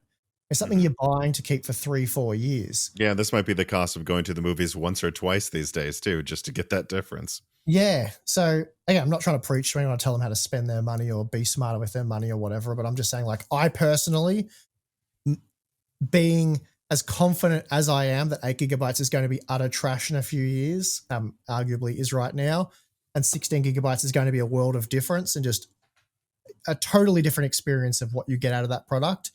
Spending that extra $50, $60, $70, I would save up and make that happen. But again, if you just play Fortnite on competitive settings, Call of Duty or whatever, then it's pretty much a non-issue for you. Like competitive esports type titles, the VRAM things, more of a non-issue. But there are other factors as well, like when you go to resell the card, what we said with the 40. Yeah, I saw you point that out. That was an interesting point. That's like, duh, once you say it, they really hold their same with laptops, by the way, really hold their value better if they have 32 instead of 16 in a laptop, 16 instead of 8 in a GPU. Well, crucially, it's not a thing I'm just, speculating or saying, or it's not a claim I'm just making out of thin air. You can go on eBay and you can look at 4060 Ti's and you can look at the 8 gigabyte models and the 16 gigabyte models, and the 16 gigabyte models have done a much better job. Arguably, you made more money back if if you could think about it in a roundabout way like that. I'm not saying you made money, but you know what I mean. So yeah, you lost well, it was $100 difference initially, wasn't it? So maybe not in that situation, but once it got down to a $50 difference, you would have lost more than the $50 on the 8 gigabyte card, a couple of years later when you went to sell it. Well, yeah, and the whole like esports, I can get away with this technically thing. For me, that's more of telling you don't have to get something now. It's like I'd say don't get any 8 gigabyte card now, but that doesn't mean I'm saying you should light your 8 gigabyte card if you already own it on fire. If the games you literally play right now, to a man, to a game, all work, then sure, wait as long as you want. Eventually it'll probably be cheaper. Usually, maybe not anymore in this world. We'll see. But it's like, I'm not telling you to upgrade. I'm just telling you if you had to buy now. This is kind of Yeah. silly. No one should take this personally. I'm not saying your Radeon RX 6600 is trash and you're an idiot for buying it, or My girlfriend still uses one. Still works in Harry Potter. well, I mean, they were great value once they finally got discounted, weren't they? But it's not a personal attack on you. Again, I'm advocating for you to get better products in the future. It'd be so easy for me to sit here and keep AMD and Nvidia happy. Like, it'd be much easier for me to do that and defend the 8 GB cards. And I've seen there's plenty of YouTubers, tech media out there that say the 8 GB cards are fine. You've got more options. They're giving you options. If you don't want the 8 GB card, just buy the 16 GB card. It's simple. So you could take that road if you wanted to. But what I want the 16 GB card at the price of the 8 GB card. Yeah. And I don't want there to be a trap. I don't want a 9060 XT where you sort by cheapest first and you happen to buy an 8 GB card to save a measly maybe $50. Maybe. And the same thing with the 5060 Ti. I do not like that at all. So there's definitely some anti-consumer elements to it as well. Not just the fact they're selling you garbage, period, but they're disguising it. Finding great candidates to hire can be as time-consuming as sorting through the nonsense being quoted as leaks on rumor websites. You're always waiting for the right candidate to apply, sorting through resumes, trying to get in touch with potential candidates, and frankly, finding candidates that aren't just good, but then also actively looking for jobs at the same time that they are qualified. Well, the good news is that the future of hiring looks a lot brighter than the future of some of these rumor websites, and that's because ZipRecruiter's latest tools and features help you speed up and find the right people for your roles, so you save valuable time. That's right, this piece of content is sponsored by ZipRecruiter, and you can try it out for free at ziprecruiter.com/work, and you really should, because with ZipRecruiter's new advances, you can easily find and connect with qualified candidates in minutes, and if you see a candidate you're really interested in, well, you can unlock their contact info instantly. Plus, over 320,000 new resumes are added to ZipRecruiter monthly, which means you can reach more potential hires and fill roles sooner. So, support Moore's Law is Dead by using ZipRecruiter and save time hiring. 4 out of 5 employers who post on ZipRecruiter get a quality candidate within the first day. And if you go to ziprecruiter.com/work right now, you can try it for free. Again, you will be supporting Moore's Law is Dead. It'll cost you nothing and it will save you time. ZipRecruiter.com/work. ZipRecruiter, the smartest way to hire.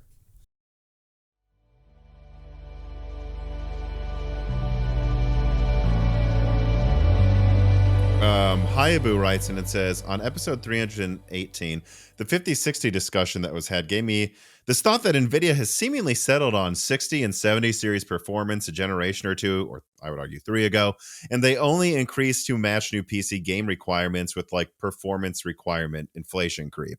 Because I think they are targeting this level I mentioned and are not optimizing performance per a fixed die size, which at least AMD seems to be. I guess I see what he's saying. Like the 50, 60, 46, the die size is literally getting smaller with NVIDIA on the 60, whereas AMD seems to at least make their 60 class stay at 200 millimeters squared, even if they're not increasing it.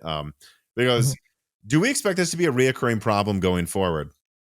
Yes, I think so for NVIDIA, at least for now. Maybe they'll surprise me, but yeah, if I understand the question, I'm not one to care too much about stuff like die sizes. At the end of the day, I don't really care.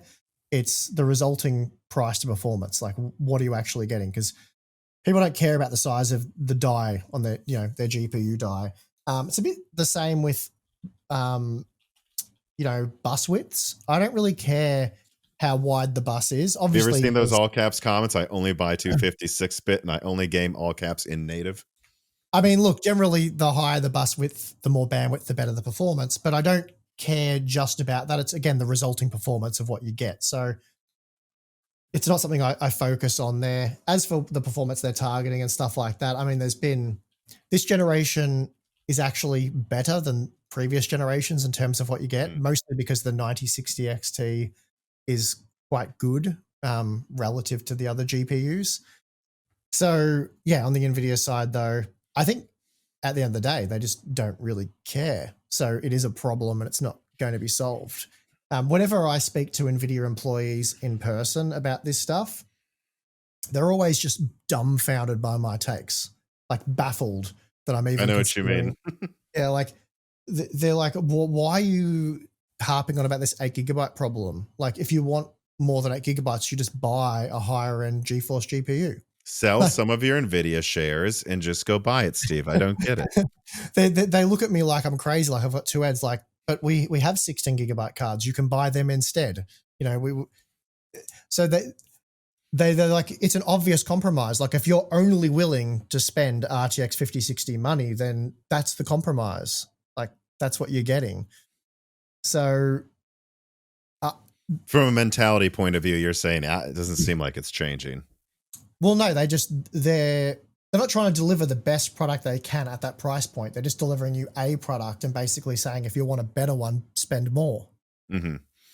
So, well, and that's what we've seen. I want to be clear to what the question was kind of getting at too. Is like I don't remember what it was at, but I think like the 3060 was like 200 something, 230, maybe 280 even actually millimeters squared on 8 nanometer.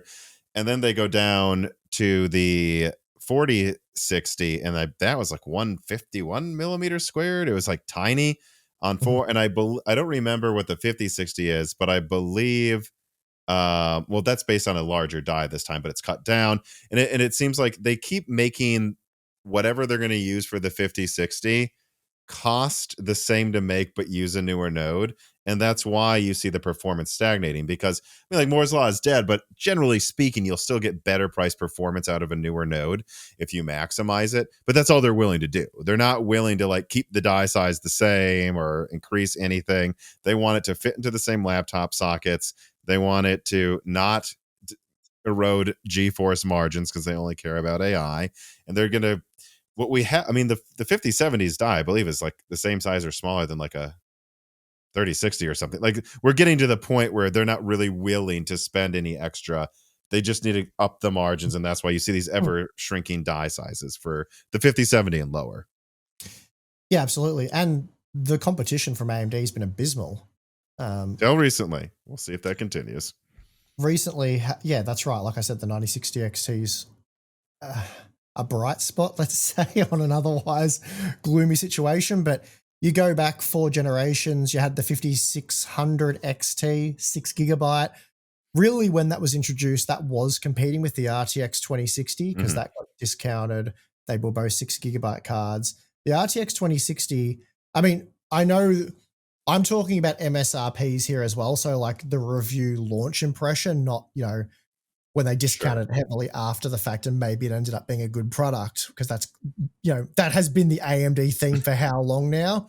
But if you look at the MSRP, the launch review price, the 5060 XT came in at what the RTX 2060 was discounted to, and it was often substantially slower. Didn't have ray tracing, not that that was, really a great feature of an RTX 2060, but a 5600 XT did not compete with an RTX 2060, and it didn't really compete super well with the GTX 16 series either. And then you got, I know it was the cryptocurrency boom, like, that makes it a bit difficult to talk about this, but AMD still just went in and was like, whatever, they released the Radeon RX 6600 at the same MSRP as the RTX 3060, and it was substantially, they were both $330 US. So again, the 6600 ended up getting massively discounted. I think it was inside of a year of release, if I recall correctly, it dropped substantially, whereas the RTX 3060 didn't.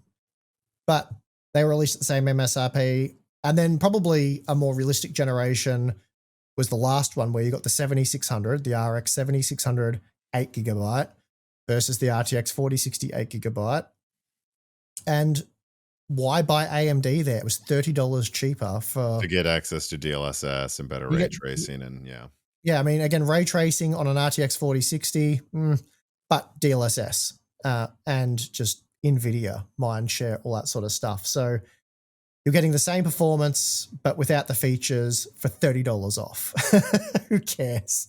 Well, and then once the 7600 XT came out, at least what I was told from retailers is that was picked up in sales much more, because it actually had the amount of RAM people wanted around the same price. It wasn't the same price, but once you're talking $30, $60, That's not really the distinguishing factor usually. Yeah, I think if they had have launched that product in at the $200 price point to match the 4060, that would have got it over the line and made people super excited about it, which I'm obviously right about because we've seen them do that with the current generation.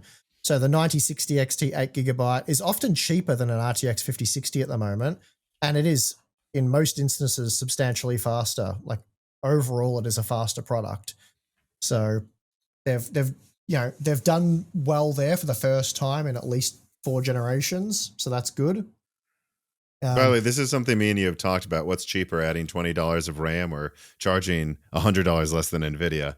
It would probably have just been better if the 7600 had 16 gigs and was $320 or something. I mean, come on. Yeah, that's right. Yeah, there should have just been one product, and they should have gone with that. But I mean, they clearly should have done that because the product was an absolute flop. Like sales were terrible. The 7000 series in general, they completely fumbled the bag on that. They actually had a competitive lineup for the first time in forever, and they just hacked it from top to bottom. Like the 1700 XTX, that wasn't the worst thing in the world. The 1700 XT was embarrassing. Like until, like you would say, it lost $200 in price over time. Yeah, I've probably talked to you about this already at some point, but I was on the phone to AMD. They were blasting me. They were pissed with my review. Not happy at all with the thumbnail and all that. They couldn't really refute anything. They were just pissed. And don't blame me. Blame yourself, man. I mean, yeah. Well, I said to AMD on the phone, I said, the product's pricing is a joke. What are you guys doing? You're drunk. Basically told them that flat out. I did not sugarcoat it. And I said, mark my words, this thing will be near $700 this year. Oh, no, there's no way, blah, blah, blah. Anyway, it was like 2 months. Well, I think that was a hard lesson for AMD to learn. I think me and you have talked about it, but I might as well bring this up too, even if I have before, which is I think AMD copies NVIDIA all the time and thinks because NVIDIA does it, because they're all knowing and omnipotent, then we must copy their moves. And they saw the 4080 and 12 gigabyte, and they were just like, well, if they're going to charge that for, like, if we match that in price at $900, then we have a 20 gigabyte card and they have 12. This is a comically better product. What they didn't consider is maybe Nvidia just made a stupid decision and you shouldn't copy their stupid decision. And they did. Yeah, it's not even just that though. Nvidia can do things AMD can't do. Nvidia was smart enough to unlaunch it, right? And that's the thing too. Yeah. Well, I got a story for you that I heard at Computex when speaking to some partners privately, and they ended up thanking Tim and I for playing a role in saving RDNA 4. And it's sort of, Tim and I were a bit taken aback. We're like, what do you mean?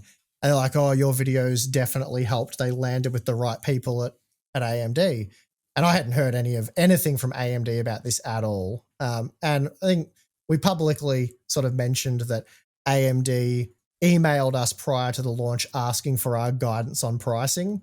So Tim wrote them. I kind of couldn't be bothered. I just told him, if it's this performance, it should be this price. I gave him sort of because it's not my job to do that. But anyway, Tim took the time. He wrote them a bit of an essay and he did a full breakdown of a full analysis of what they should expect and what they can do. And someone must have taken that on. It wasn't just us, of course. Gamers Nexus also did a video. So if you're listening, I'm not taking full credit for this or anything. And it's not like they met the MSRPs anyway. They just learnt to play NVIDIA's game, which is what we sort of said they need to do. We're not happy about it. We don't want them saying, oh, it's going to be, $500 or $550 or whatever, and then it ends up being $700. That's not great. It makes it, really misleading. So we're not advocating for that by any means. But this conversation that took place, AMD was at CES ready to announce the 9070 XT, 9070 series, and they were going to walk on stage and announce the price. I was told 700. Some were saying 750 because it was at 5072. I was at 900 US, I think, at the time. But basically, we were told they were going to come in with a minimum price of $700 US. I heard the same. Yeah. That circulated quite a bit, I think. Okay, yeah. Well, we were told this story by a very reliable source at Computex that $700 was going to be the price, $50 US less than the official MSRP of the 5070 Ti. But they thought if they announced it at 700, it'd get rave reviews and people would be super excited because the 5070 Ti had been proven to be $900, where we thought that would be a terrible play because they could just drop the price of the 5070 Ti eventually, and then AMD would sort of have to do the same, and they would have got very lukewarm reviews because who cares about a Radeon GPU for $50 off when you're talking about, 700 versus 750? It's pretty insignificant. So there was one apparently AMD employee who'd watched our videos, who'd watched the Gamers Nexus videos, who'd listened to the feedback, and they're like, it's not going to work $700. We can't do it again. We've got to go down further.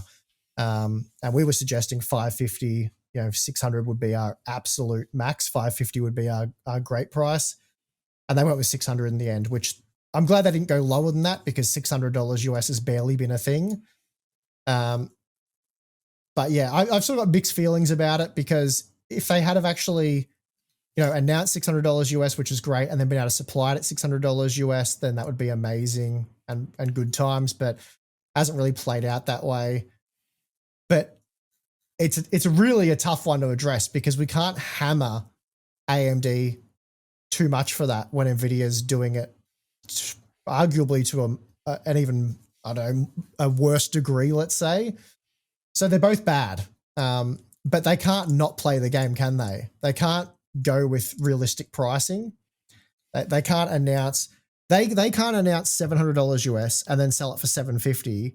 Well, Nvidia's announced $750 but are selling it for $900. They can't be $50 over their MSRP while Nvidia's $150 over their MSRP. It just doesn't. So they have to copy the same sort of margins. They have to be targeting, that 20 to 30% discount. Well, to be fair, I think they could sell that card for $600 realistically, and even with their 50% markup that they're so used to doing right now.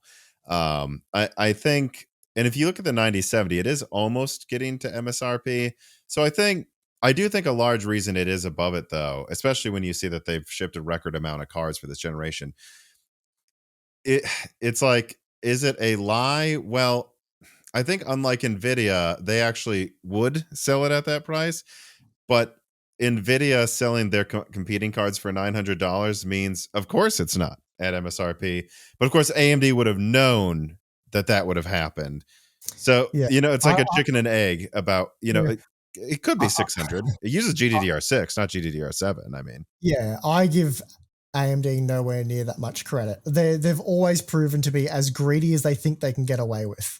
I agree what they think they can get away with. That's not to say, though, I guess what I'm getting at is some of the pricing Nvidia's done is just not possible. I know the cost to make some of their cards in the past, especially Ampere was the big one, where they were pretending they could possibly sell the 3080 for that much money when it had that type of cooling. There's no way it was ever going to be a $700 card.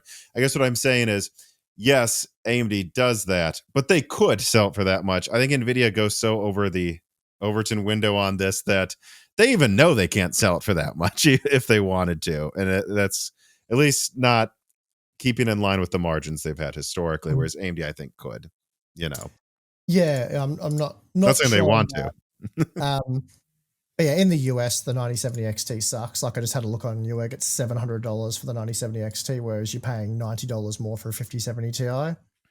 So, who would buy a 9070? I mean, who would buy the 5070 Ti? That's why. I mean, all I'm saying is if you gave me the option of the 9070 XT at 700 or the GeForce GPU at 790, I'd probably be taking the GeForce GPU.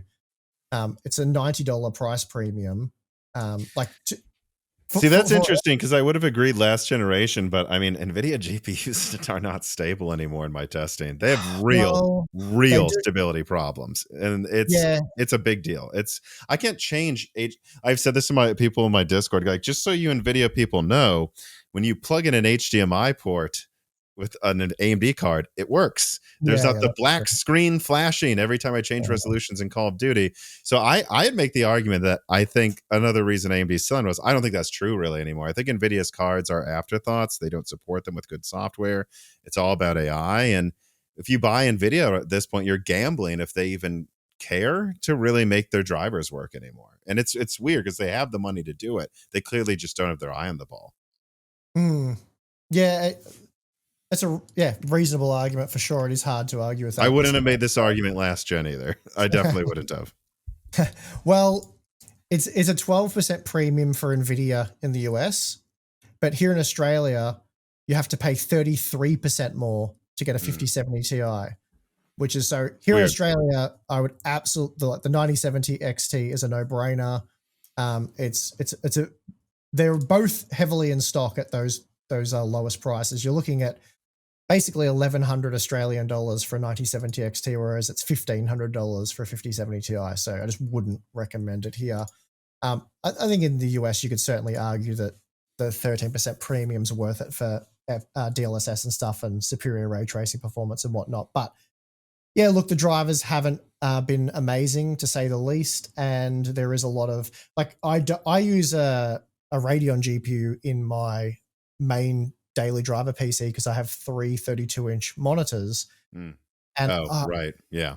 I always want to try, like, I do want to use, like, I know, caution, out of touch YouTuber moment, but I have spare 5090s laying around, and the 5090 is quite a powerful GPU. I do like it, but I put it in, I load the driver up, it seems fine for a day, and then the next day I come in, my monitors won't wake up, and then one starts flickering. Yes, the monitor wake up thing. Yeah. Oh, well, it's a killer. It's real bad. Look, some people don't have it. I think Tim says the display support's not as good on Nvidia's side as it is AMD's side. Well, he did say that at one point in time. I don't know if he still believes that, but at one point that was definitely his opinion, and it's been my experience. So but people will say, well, you're such an Nvidia shill. Why don't you expose this? Why don't you talk about it on the main channel? And it's like, this is like, the AMD X3D failure thing, or the 13th or 14th gen degradation thing, or any other. Well, that one was a bad one. But to cover it is so difficult. So for me to cover this monitor problem, first of all, it's at best anecdotal evidence. So I've tested one monitor setup with, a couple of different GeForce GPUs, but it can be the platform is also playing a role in the compatibility problem. It's very likely. I will say it's not as bad as it was for me 6 months ago, and I'm on the same platform. So I do think they fixed it a little, but it's still, again, like changing resolutions in Call of Duty instant with AMD. With Nvidia, just get ready for the black screens to flash for 10 seconds. I get that on a single monitor, that issue with Nvidia. I tried about 2 months ago, but my point is, for me to make a video about this, I can't just make it about the one MSI monitor that I'm using. I have 3 monitors, they're all the same brand.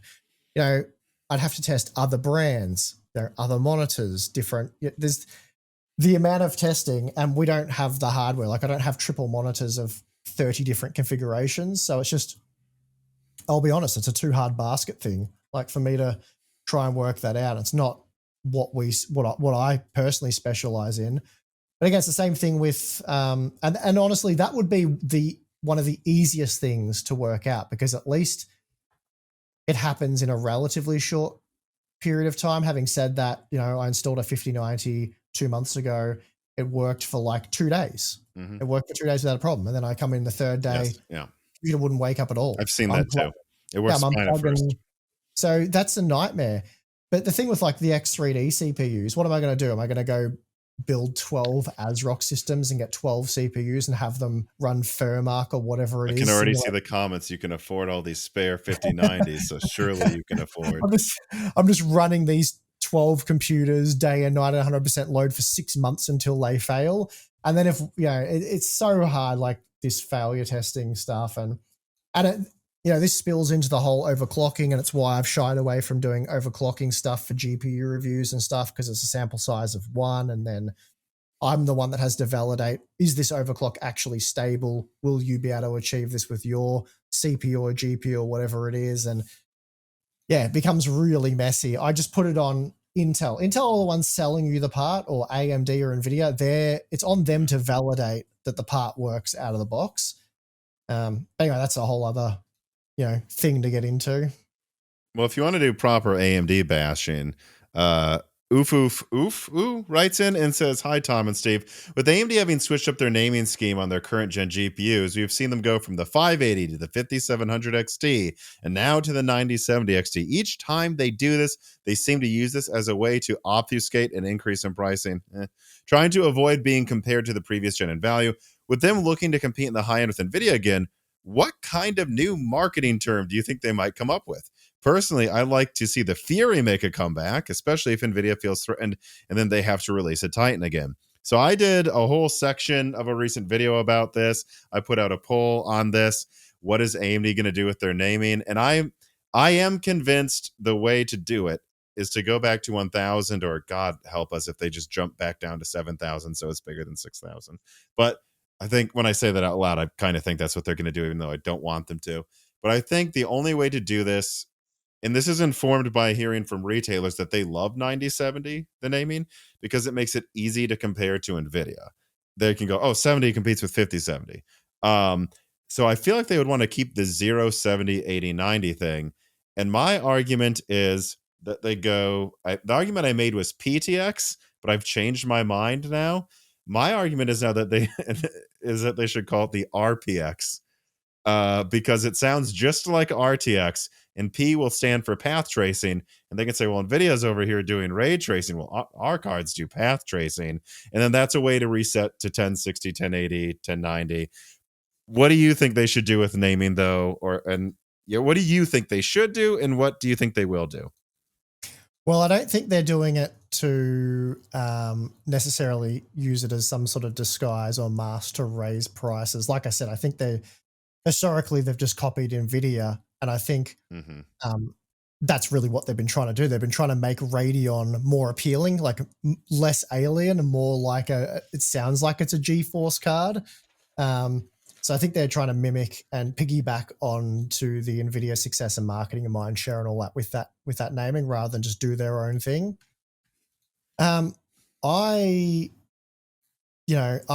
guess because it's the old man in me, I'm not a big fan of the change for stuff like that, like legacy historic naming. Like, I hate the Core Ultra series, for example. I reckon it sounds garbage. Not just because they haven't been a great hit. It's just a bit of a mouthful. Core Ultra i9 i7 sounds so much better. And then the naming of the products, even for me in my head, I don't know if it's a bit dyslexic or whatever, but it's like 245, and then is it Core Ultra 7 270? No, 265. And it just, I don't know, I don't like it. It's jumbled and it sounds crap. And I liked the Core i series. I thought they were, I don't know, just whether I liked it or not, I was used to it. It was a thing. It was fine. And of course they did the 10, 11, 12, 13, 14 sort of thing. Like, I'm not sure, what is it, a 170 XT would just a Radeon RX 170 XT would necessarily roll off the tongue. So they have to change something there. Because they're at 9,000, they have to. They have to change something there, but what it is, I mean, I don't know. That's their problem, really. They wouldn't have run into this problem if they didn't keep refreshing and doing OEM releases and stuff, and like the 8000 series or whatever. Actually, I don't know if they did an OEM 8000 series, but they have historically done that. They did with HD 8000 back in the GCN days.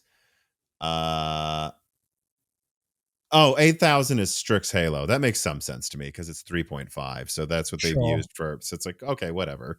But I would have wished they would have started at a lower number, though, if that's what they're going to do. Yeah, they started halfway through, basically. So they should have been 5 generations away from this problem. And at the end of the day, I'm not one for caring too much about the names. I mean, there are some that, like I'll make fun of the TI Supers and things like that. But at the end of the day, if there was a TI Super GPU that was amazing value and awesome, I'd quickly get over the name and just be like, get the 4070 Ti Super because it's amazing value or whatever it is.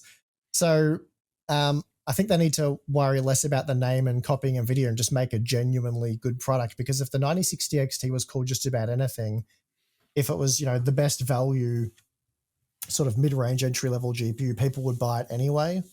So, but it is also handy to have a name where it's easy to say.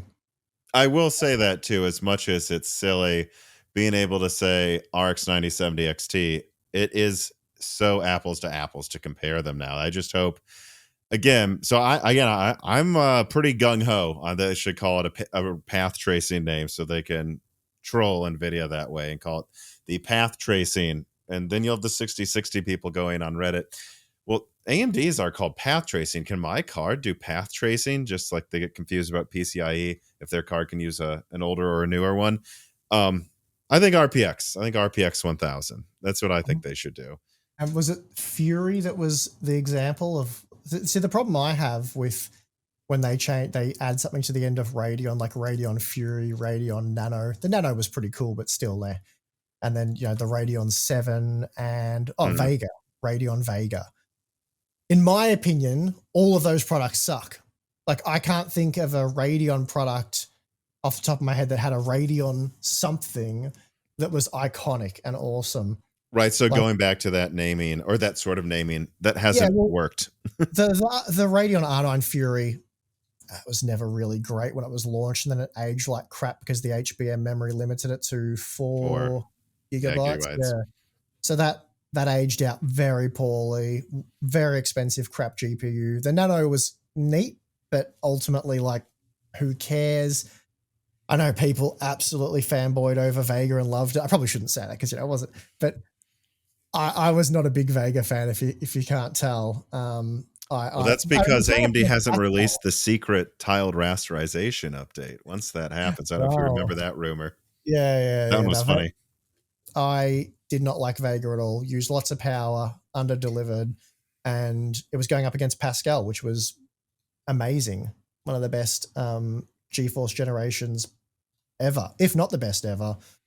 So, yeah, kind of bad timing, I guess, that it was going up against one of the best GeForce generations ever, but also just overpromised big time, underdelivered massively. Radeon 7, same sort of thing. So, yeah, I can't think of an iconic. No, that's a good point. If they're gonna change the name, which they have to, whatever it is, for the love of God, AMD, can you plan it so that this is what you use for the next 10 years? And the gimmick names have never worked. That's a good observation. I can't think of a single time. Maybe I wasn't young enough. The original Theory did. I don't, like, they never seem to work. Yeah, not necessarily because of the name. It's just sure. It's just a pattern we've noticed. Yeah, exactly. All right. We've talked about GPU a lot, which is fine, but I guess before I let you go, I want to get through a couple of these CPU subjects here. And it was fun. It was actually what I was going to start with, but as always, we kind of snaked our way through some other stuff first. The reason I was going to start with this is I noticed one of the first things we talked about last time you were on, I think I titled this subject Zen 5 Trauma. And and then the thumbnail or the timestamp, it was like chaos. Like, I believe you came on like a month after Zen 5 came out, and this was before Arrow Lake, to which the way I've described it is Zen 5 had a horrible launch. We said they've bungled this generation, and then Arrow Lake said, hold my beer. I'm wondering, how would you summarize this generation of Zen 5 versus Arrow Lake, and how has it turned out versus, I guess, kind of what you expected a couple of years ago, but then also what you expected around the Zen 5 launch? Because it's been quite a roller coaster. Yeah, I mean, I would just describe the entire thing as massively underwhelming. I don't think Zen 5's recovered or got better. The only bright spot would be the 9800X 3D, which I still think is a disappointing product. It's just that it happens to be the world's fastest gaming CPU, and it's, 10% faster than what was already arguably the world's fastest gaming CPU. So that in itself makes it kind of special and exciting. But, if you had a 7800X 3D already, the 9800X 3D was very unexciting, but still a great product, great processor. But then if you look at the other Zen 5 parts, like the 9700X, 9600X, they're just non-events. Like, in my opinion, it's still, for gaming, the Zen 5% thing's still very much real. I think, look, you can point to certain workloads where Zen 5, even with I'm not sure why the desktop Zen 5 parts that don't have 3D V cache are so underwhelming. and why the 3D V cache helps improve over the 7800X. Well, they were able to overclock it much more this time around with how it was designed with X3D, meaning that like if before you were limited to, I think 5 gigahertz, now it's at 5.5. So you get that 3% gaming IPC plus the 10% clock speed with the Vcache. And I believe also there's probably something with the memory controller in Zen 5 just isn't enough. And the Vcache probably extra alleviates that, Yeah. Yeah. So to my knowledge, as it stands right now, nothing's changed there, as in the 9600X is still a smidgen faster than the 7600X. The 9700X is still a smidgen faster than the 7700X. So it was kind of a non-event in that sense. It wasn't like you got like this new generation that improved a heap of things or did stuff better where it was kind of worth upgrading to or getting. I'm not saying you'd upgrade every generation, but if Zen 6, for example, is only a 15% performance uplift or something, then it's like, well, you've waited. I know engineers there who will shoot themselves if that's all it accomplishes with what they're trying to do. Yeah, I'm not claiming anything. I know. I agree, though. If it was. Yeah. If it was, it's like AM5 becomes a bit of a flop then, because the platform longevity means nothing if you have to wait 6 years to get essentially nothing. So yeah, Zen 5, massive flop in my opinion still. It's only worth buying or considering now because it's exactly what I said would happen in my review. I said, once Zen 5 CPUs filter down to the price of Zen 4 CPUs, you would just buy them because, but short of that happening, I can't recommend them and there's no point to them. So yeah, I mean, I think the 9700X is still a bit more expensive than the 7700X. It's like 30% more and then about 45% more than the 7700. So I'd probably still recommend get the 7700. I don't think the 9700X is worth the premium. But then if you're gaming, and especially if on a budget, I'd just recommend the 9600X. It's like $205 now, which is the same price as the 7600X. The 6 cores, 12 threads, still perfectly fine for all games. I don't think it's like 60% more to get the 8-core model. So I don't think it's worth paying 60% more to get 33% more cores when in games like Battlefield, you're looking at, less than 10% performance difference. So that's a separate issue, but basically it hasn't really done anything. It's exactly what I called it on day one. And then all the absolute nonsense and garbage that followed. The only good thing to come out of it all was bloody Windows 24H2, which boosted Ryzen performance quite substantially overall. All Ryzen though, not just Zen 5. Yeah. All Ryzen. Yeah.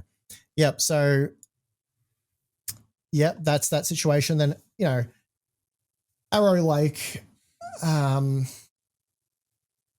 Lake it was in some ways a good improvement, a nice step forward. They really got the efficiency and that improved. It was sort of a step in the right direction, but it was already competing with a very strong AMD platform, and it didn't meet or succeed it in terms of performance. The pricing wasn't appealing. The platform I'd say is better, but the platform support's not better, which I think is a much more critical aspect of that picture. So it's real. I sit here after we reviewed, I'm like, who am I recommending this for? How can I recommend Arrow Lake? I couldn't really think of a reason to recommend it or something that it's better for. Because it's a dead platform, right? It's not. I mean, I think there's going to be an Arrow Lake refresh that's like 10%. There'll be a refresh, yeah. There'll be a refresh, but that's it. So it's a dead platform. It was a dead platform on arrival. What you got was what you were getting, basically. If you bought any of those CPUs, you weren't going to be upgrading without a new motherboard at the very least. And again, we don't really know just yet what AM5 has, because so far AM5 in that regard has been a flop as well, because Zen 5 did very little over Zen 4. The only, if we end up getting run out sales on 9800X 3Ds like we did on 5800X 3Ds, then that will save it somewhat, because if you jumped on the platform with a Ryzen 5 7600 for $200 and then for, $300 you can get a 9800X 3D upgrade, and that's pretty good. That's a substantial performance improvement without having to do too much. But then if you get Zen 6, and then I covered in my Q&A recently the Zen 7 leak from you. So if that I said in I don't know if you saw that Q&A series, but I basically said if Tom's wrong on this, I'm going to hate him forever. So there's a lot riding on this. But yeah, I mean, who knows? It's a long way to call out. And I was joking Go to the Discord right now. The Discord? Yep, our Discord DMs. And if you look in the lower left hand, you can see what comes after Medusa there. Yep.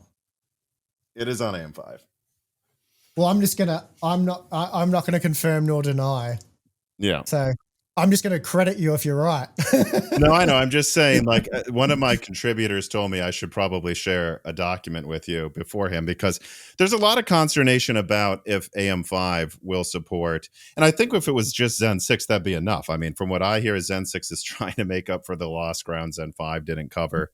Yeah, I agree.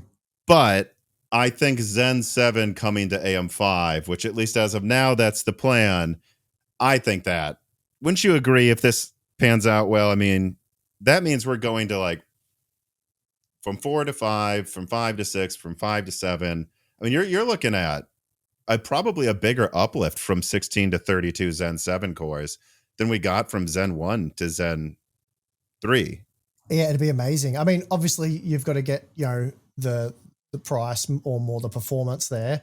All that has to happen, but I'm sure it would. They were talking about, significant upgrades, but it's certainly exciting information. It's not what I would have predicted. I'll be completely honest. Me neither. I didn't think they were going to do it. I thought there'd be next to no chance.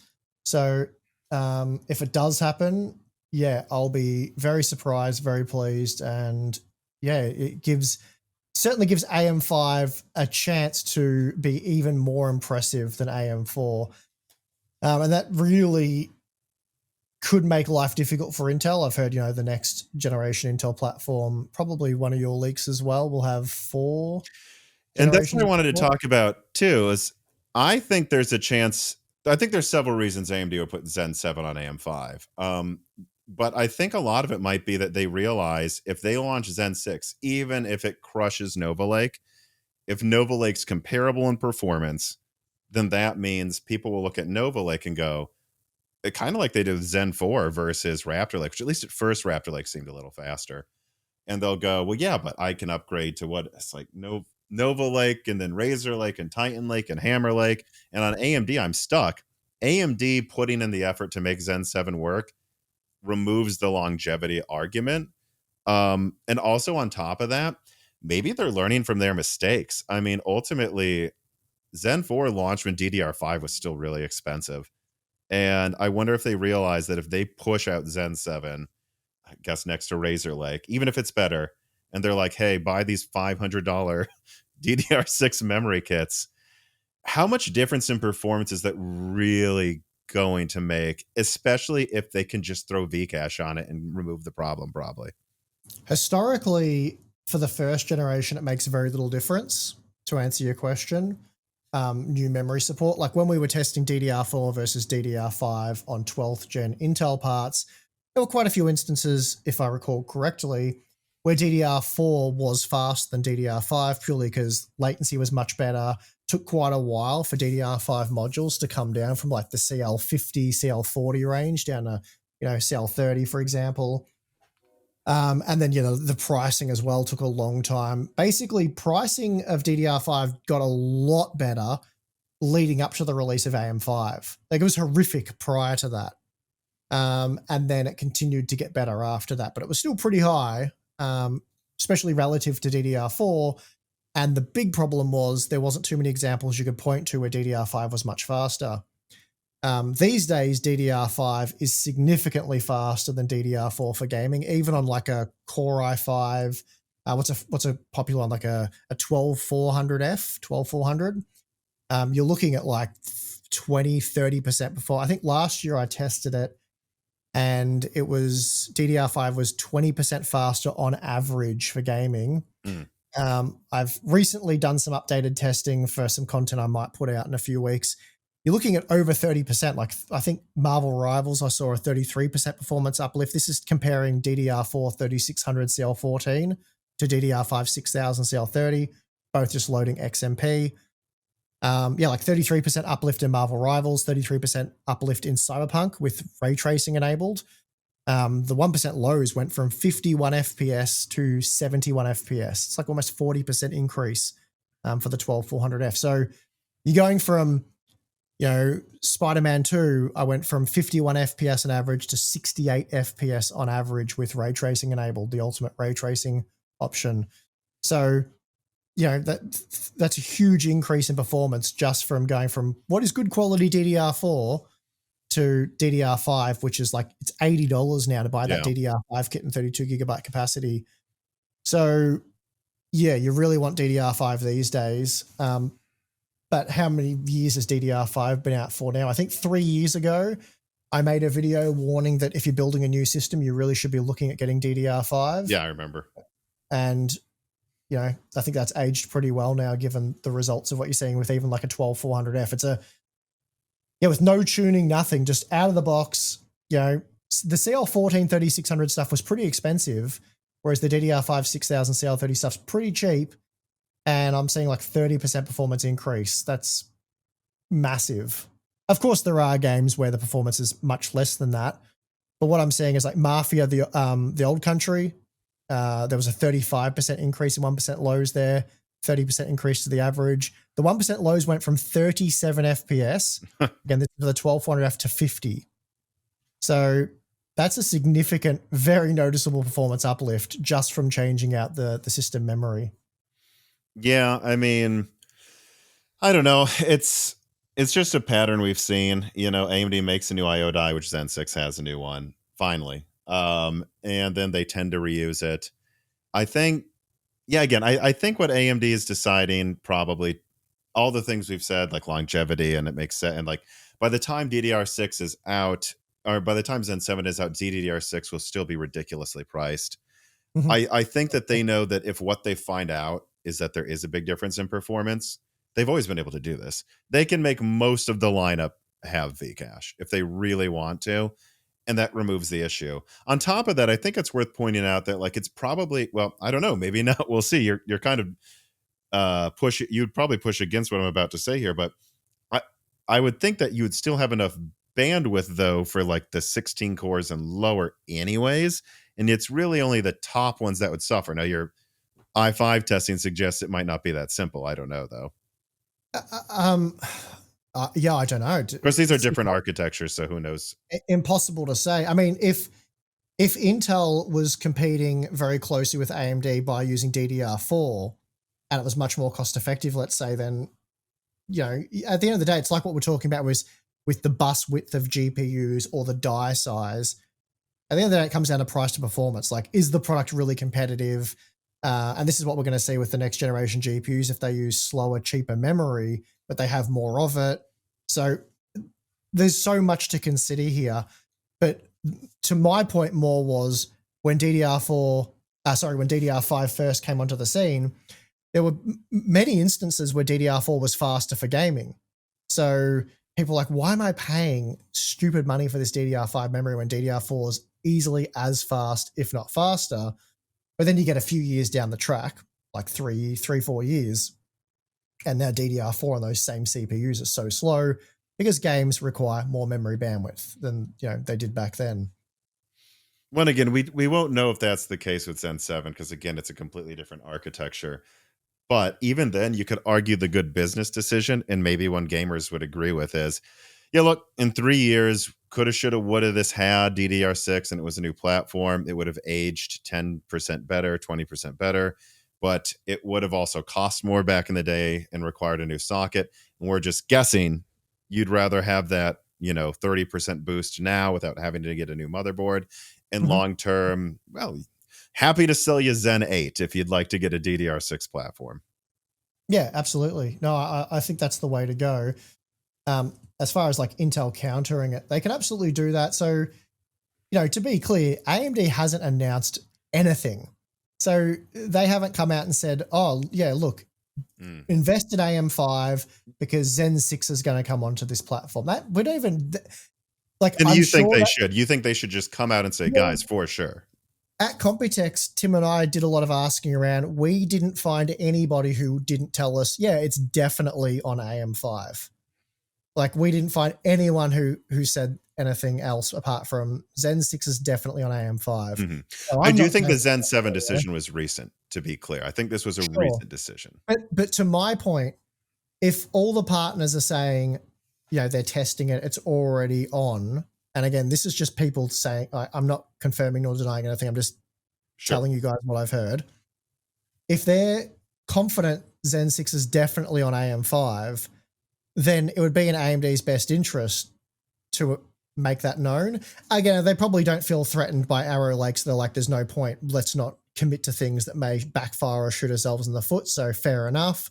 And then if Zen 7 is now definitely on AM5 and they've recently made that decision and that's going ahead, because really they've got to lock this stuff in well ahead of time. It's not something you don't get a month out. Like, it's not like the marketing team with the price or whatever, where they're about to go on stage. You're like, should we go AM5 You or like AM? those comments when they say, I think AMD changed their mind because Intel did this a month later. And it's like, no. They did not do that. Years in advance. So I keeping all that in mind, I think if Intel is going to do this, for it to be successful, because who trusts Intel right now? If Intel comes out and they're like, we've got this generation and the next generation on this new socket, we're not saying what will or won't happen beyond then, but we're hoping to, offer longer support.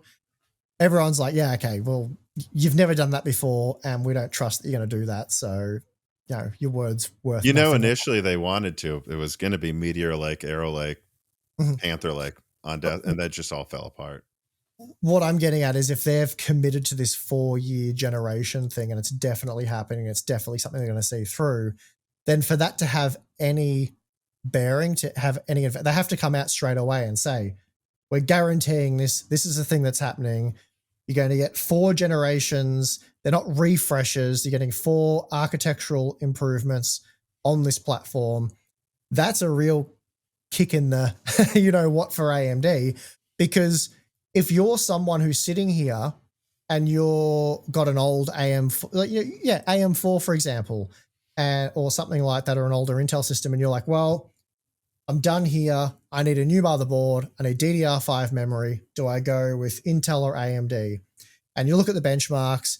Intel's pulled a rabbit out of their hat. They're super competitive. They're right there. Pricing's reasonable. And they've announced 4 generations that they're guaranteeing. AMD only has 1 or 2 more in the bag. It gets a lot easier to recommend Intel at that point, doesn't it? Nothing's guaranteed, of course, on either side, but that's a big win for Intel that they've never had. Whereas, again, nothing's guaranteed with AM5. But if we're confident Zen 6, and everyone's told us Zen 6 is on AM5, and now we're hearing Zen 7, no idea, maybe, could be, whatever. How, with that information and that potential reality in front of you, how are you recommending that someone buy LJ 1700 or 1851 or whatever? Like, there's no point investing in those dead platforms if AM5 actually has a future. And it's not like, you going into this blind. They have the world's fastest gaming CPU already. Like by a country mile. Presumably, it's only going to get faster. Intel. It's like, you think it's bizarre AMD hasn't announced it yet because it's only in their favor.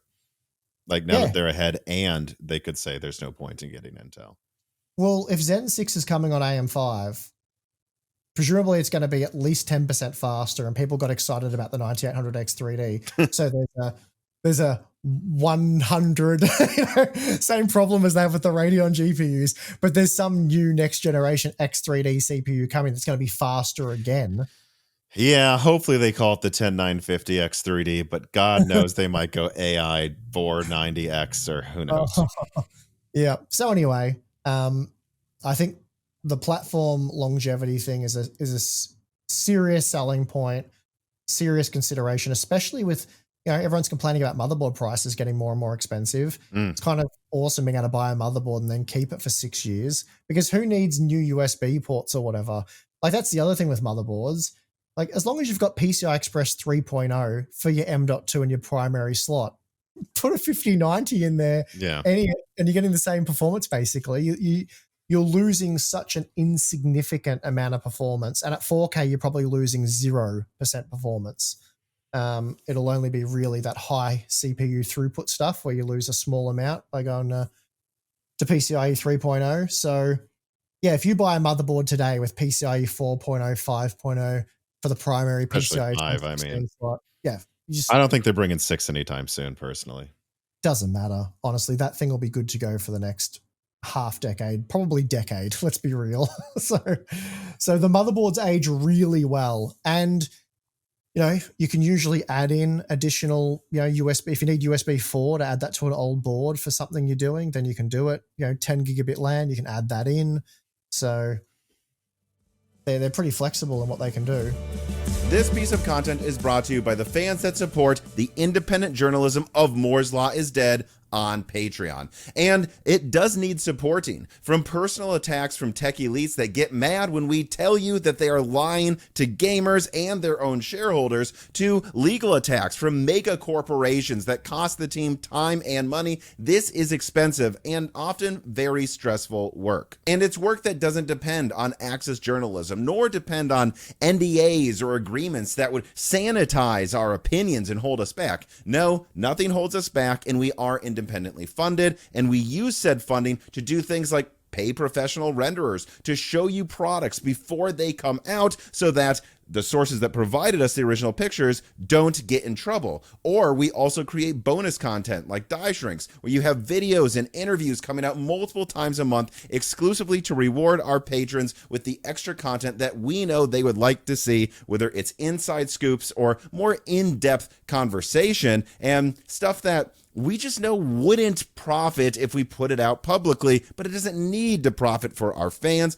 on Patreon because it is self-funded. And so if you want any of that bonus content, or you want to support the independent journalism of Moore's Law is Dead, or honestly, if you just want to support me, Dan, Gerard, Carbon Cry, or Jesse and Maurice so that we have food on the table every day, consider supporting Moore's Law is Dead on Patreon. And to those that already support us there, I'll see you on the Discord.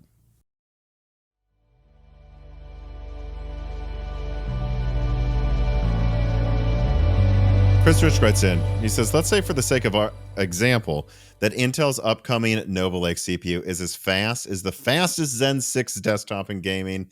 Do you think that would be enough to win back gamers to Intel? Not that fact alone. So if you're talking about winning back, say, Ryzen customers, it's the same problem I was going to say Radeon has with GeForce. Like, to get someone to buy a Radeon GPU, you're essentially telling them don't buy a GeForce GPU, and they would already be a GeForce GPU owner, right? Because they have the largest share of the market. So when it comes to retail chip sales, AMD's dominated for years now. Most people have a Ryzen system. Most gamers have got AM4, AM5. I don't think there's really any denying that. You only have to have a brief look at the Amazon top CPU sale list any stage over the last 3 years. It's been pretty dire for Intel. So I think that alone isn't enough. And it comes back to what we were just talking about with the platform longevity. If they come out and say, here's the new platform, here's the new CPUs, we've already proven they're highly competitive, there's really no reason not to buy them or buy Ryzen over them. And yeah, we're going to support an additional 3 generations after this. You know, we've got support up to whatever, the next 6-7 years or whatever it may be. Then if you're building a brand new computer and say Zen 6, if you've got the option of buying this Intel thing or this AMD thing, the AMD thing has 1 more generation in it. That's it. Oh, well, that we know. And even then, are we guessing? Do we even know? That's the other problem. I guess, yeah. I'd be very surprised if Zen 8 was on there. I could see a Zen 7 Plus, but I'd be surprised if they did another one. Well, all I'm saying is if this scenario happens and Intel has promised at least the next 3 generations, I would be very reluctant to recommend AMD. I think for people making the investment, I'd be like, well, look, Intel's pretty much the same thing. Zen 6, same sort of performance, same sort of price, same sort of upfront investment, but we think we're getting Zen 7. AMD hasn't even announced that yet. Unlikely to get anything after that, but we're getting 3 more generations with Intel. So everything else being equal, then yeah, I would recommend Intel. I think that's the minimum to, I think, get a lot of people who are on Raptor Lake or AM4 to go with. Nova Lake is, well, I haven't already bought AM5. Nova Lake's just as good. We know they're going to support that till like what, 2032 or something crazy. So let's go with that. I don't think that's enough to win over the AM5 people, because promising them they can still upgrade to Zen 7 is enough to stop them. Oh, if you're already on AM5, you're not even considering a new PC. You're just, yeah, wait and see what happens. So I think it's the minimum for them to do much better than Arrow Lake, which I don't know if you've seen some of these numbers. Apparently, LGA 1851 sales are just, I mean, the record Yeah, low platform sales. I mean, probably worse yeah, than they're real Rocket bad. Lake. Yeah, they're really bad.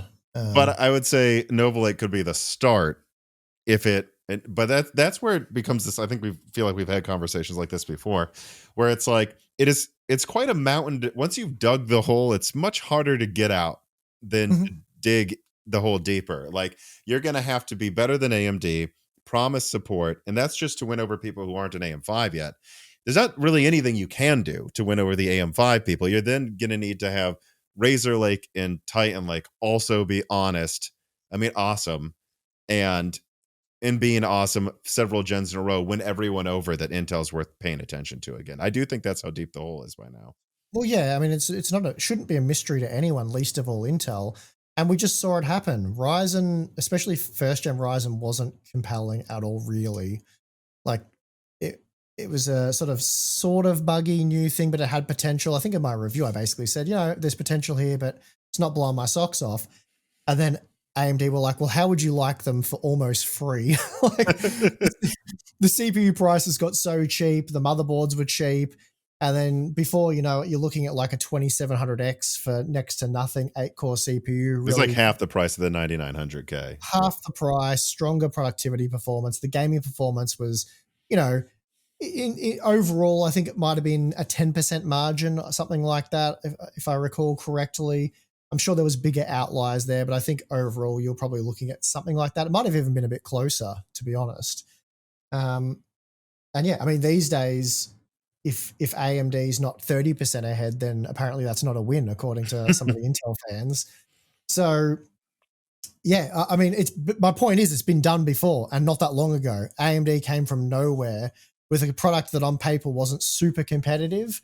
And what did they do? They're like, okay, you can overclock this thing on all of our chipsets pretty much, like B series, X series. You can get a motherboard, a cheap motherboard, you can overclock it.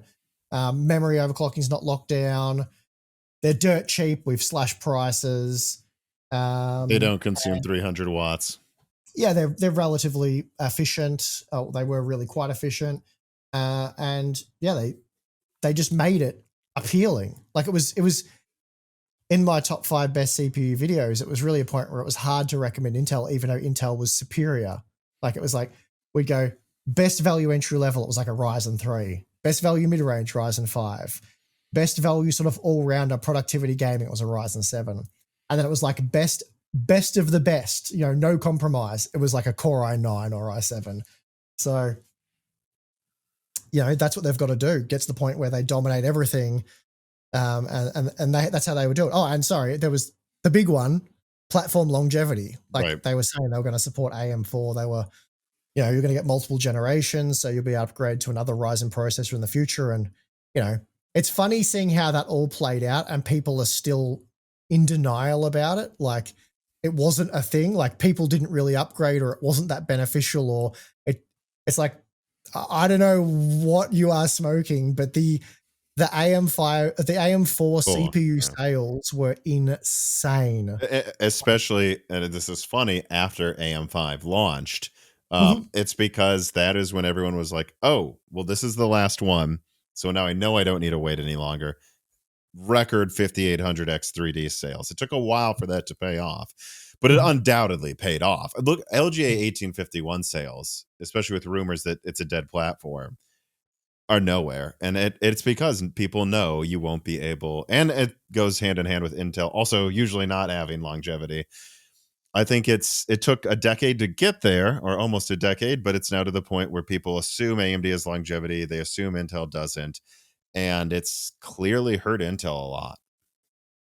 Yeah, this was always going to happen though, and I still think it was a step in the right direction. It was a painful step they needed to take, but I predicted this well before it happened.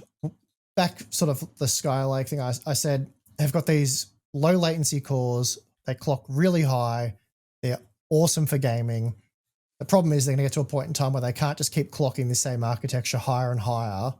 They're going to have to fundamentally change the architecture, broaden it, and that's going to, increase latencies. It's going to basically destroy what it is that makes them so good at gaming, and they'll sort of have to reset. And that's what they had to do. They couldn't just keep feeding it more power, boosting the clock speeds, going with that really low latency efficient design that worked really well for gaming.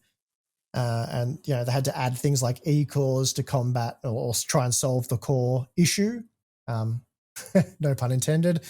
But yeah, so anyway, it's played out. I think they've taken that painful step now. If they can build from that, then yeah, they'll end up being in a much better place, but that's all yet to be seen. All right. I've got a few remaining questions if you have the time for me to throw them at you. Yeah, sure. Chris Rich writes in yet again and says, for Zen 6 on desktop, AMD is moving to 12-core CCDs. For gamers, do you think this is too early, too late, or the right time for them to finally go to higher core counts per chiplet? I mean, it's good. It's certainly good. Like, I'm all for more cores, especially if there's no kind of latency penalty associated with adding those additional cores, which is what this is obviously designed to solve. But yeah, I'm that sounds great. That's all positive. I don't know if you would necessarily say it's too early for gaming. We're seeing games certainly scale across more cores now. Doesn't necessarily Battlefield 6 was crazy. It just loads them up.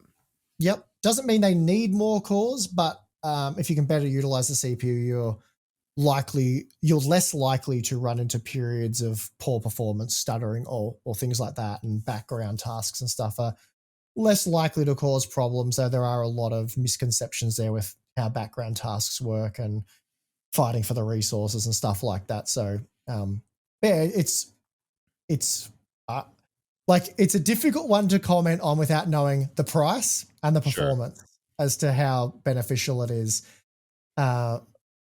Really, I'm probably more interested in the individual core performance than I am the amount of cores, because again, I guess I'll throw it back on you if you can give me a figure. What percentage, generally speaking, for gaming are we expecting a Zen 6 core to be compared to Zen 5? See, I'm scared to say, because if I'm wrong, I will be hanged. Well, look, mate, I mean, I think it could be 30% or more. Yeah, I think it's going to be a big one. I get it. Anyone that hangs on you and says you said 30%, you're wrong, is just a tool. Like, if you're just saying I'm expecting or guessing, I'm just doing the math, and that's why I always do this pedantic long answer with Zen 6. I'm like, I'm just saying if it's 7 gigahertz, that's like 25% more, and then add IPC. So I think, do the math. We're just spitballing here. It doesn't matter. So, if the cores themselves end up being 30% faster, that is generally speaking for gaming. Let's say 20%, right? Let's just dial it back down to 20%. That's massive. So if you get a 6-core processor, the individual cores are 20% faster than a 9600X. Like, that's already going to murder everything basically that came before it for gaming, especially like the 8 cores and stuff. And then if you go back, it's going to murder the 16-core CPUs from a couple of generations prior. It's going to be much better gaming performance. So do you need 12 of those cores for gaming? Probably not. Is it nice you think not too early then? Because that's the interesting thing, is it's like there's always been these vocal people in the comments, I'm sure you've seen, of like 16-core stagnation, AMD's the same as Intel. And it's like, and yet the top sellers on Amazon always the 8 cores. So AMD's being told not to increase core counts every gen. That is confusing core stagnation with core count stagnation. Sure. They're two very different things. So if the cores themselves keep getting faster, because it's like if you took the 9800X 3D and shut off half the cores, that is a monstrous quad-core CPU. Like if Intel had that in their arsenal, that's a fast quad-core CPU. Yeah, the problem isn't that Intel stagnated on 4 cores, it's that the 4 cores got 10%, then 5%, then 1% faster. Yeah, imagine if there was a quad-core right now where the individual cores were twice the performance of the cores of the 9800X 3D. Mm-hmm.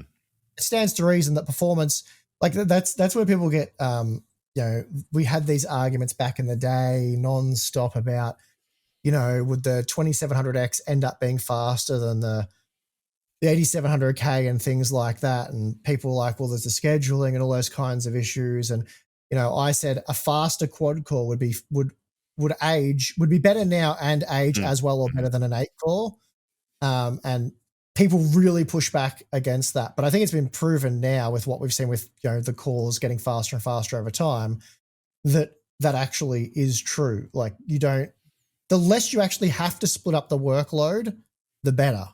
The 6700K actually hasn't aged that badly because it has 8 threads, right? It's the i5 that has aged badly.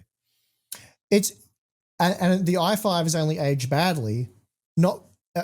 It's only aged badly because it only has 4 cores, but the 4 cores aren't that fast. Because they lack hyperthreading, yeah. It has a core count problem and a core performance problem.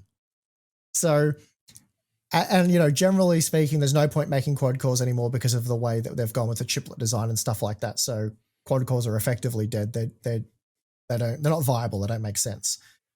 And I'm not saying that we don't need more cores or we don't want more cores. And that's like the recent video I did where I did the battlefield testing 6 and 8 cores. It's not to say that 8 cores aren't faster. Like I said multiple times in that video, the 8 core CPUs are faster.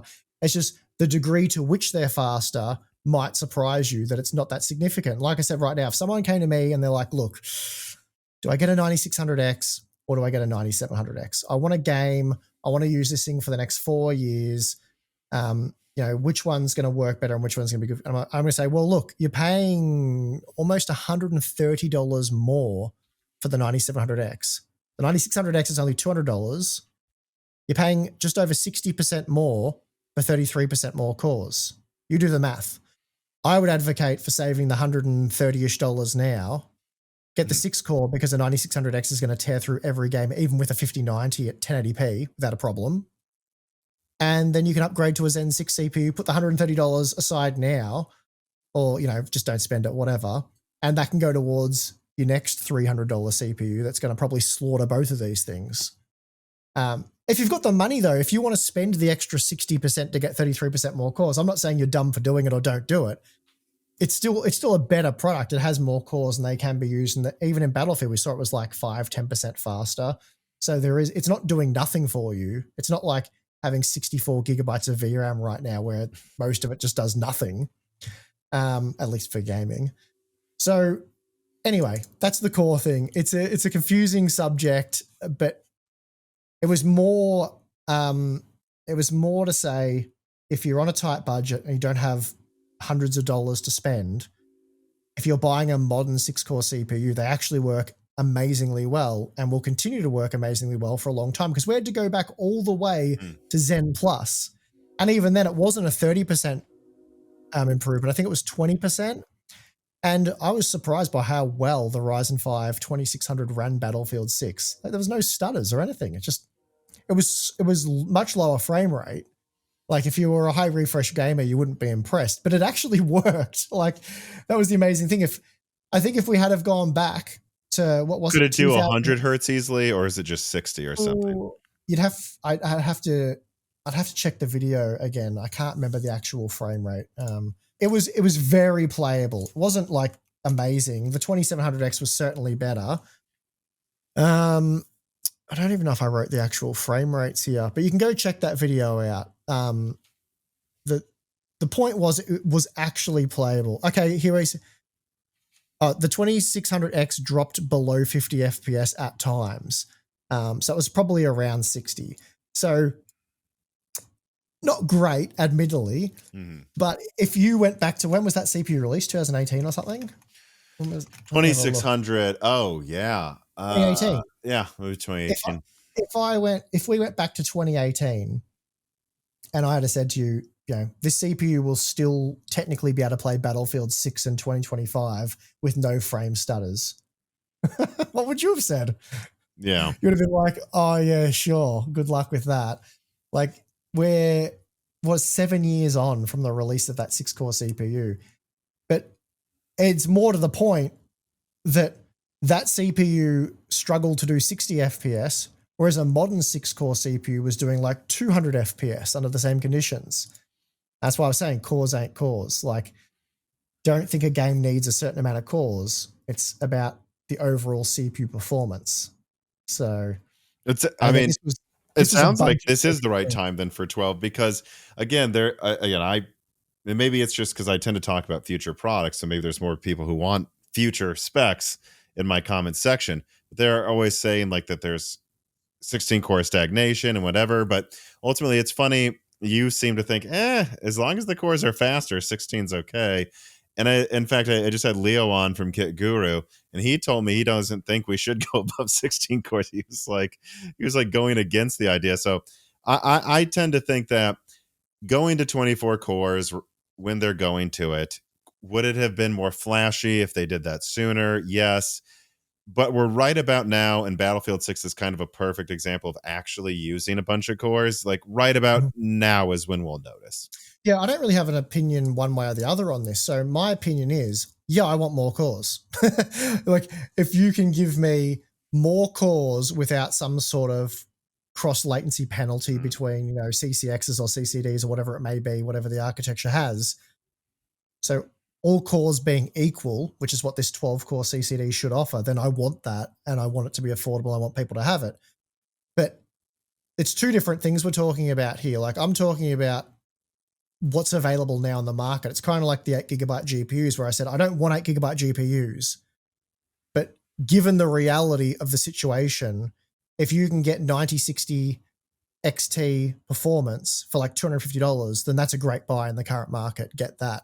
I'm not happy about that. And it's like, I'm not necessarily happy that the 9600X is, a $200 6-core CPU, but it is. And there's kind of nothing really better at that price point in terms of value. So it was more, and the difference with 8GB of VRAM, which people tried to liken the two things, which is a bit odd. There's no game or situation where the 9600X is bad. Sure. Like it's bad with 8GB is a very different bad than not hitting 200 frames per second. Well, I mean, if you go pick your favorite tech reviewer, whether it be YouTube or tech website, whoever, go look at their benchmarks and tell me how much faster they have the 9700X than the 9600X. You're going to be within spitting distance of one another. And you will probably struggle to... I want to see the game or scenario where the 9600X falls into a heap and the 9700X doesn't. It's going to be a while before you see that. Yeah. So with 8GB of VRAM, I can show you countless examples where that thing falls apart and the 16GB version works flawlessly at even over 100 FPS. So until you can show me a situation where the 9700X is good to go and the 9600X is not, then what are we talking about here? Like it's two vastly different things. They're in no way relatable. And so we're talking about, in both of those instances, we're talking about what's available on the current market, how they compare. Now, if you're asking for my opinion on what I want gamers to have, then yeah, I don't want them to be paying $200 for 6 core. But yeah, I would like, I guess when we talk about this stuff like Zen 5 being a flop or the new GeForce Blackwell GPUs for gaming being super underwhelming, what could make Blackwell exciting? If a 5070 didn't have 12GB of VRAM. If it had 16 or 20 or 24, that becomes an exciting product. Zen 5 I called a flop and thought sucked, and I strongly hold that opinion to this day. I think it's only worth buying if it's the same price as Zen 4, which it now is, funnily enough. But what could have made that exciting? Well, if you had have got like, I know they couldn't do this because of binning and it's the same, same process, essentially the same architecture. But if we had have got like a core count improvement, that could have made it more exciting. I realize why we didn't, But if they're doing an architectural overhaul and they're changing the format of the CCDs for Zen 6, then that will facilitate those changes, and that's fine. But yeah, Zen 5 could have been exciting if, well, even they could have kept the same core structure but reduced the pricing of it and stuff like that. So anyway, More, yeah. basically more better for the consumer. Well, so I have to ask this. Arrow Lake's or Nova Lake, sorry, is supposedly going to 52 cores.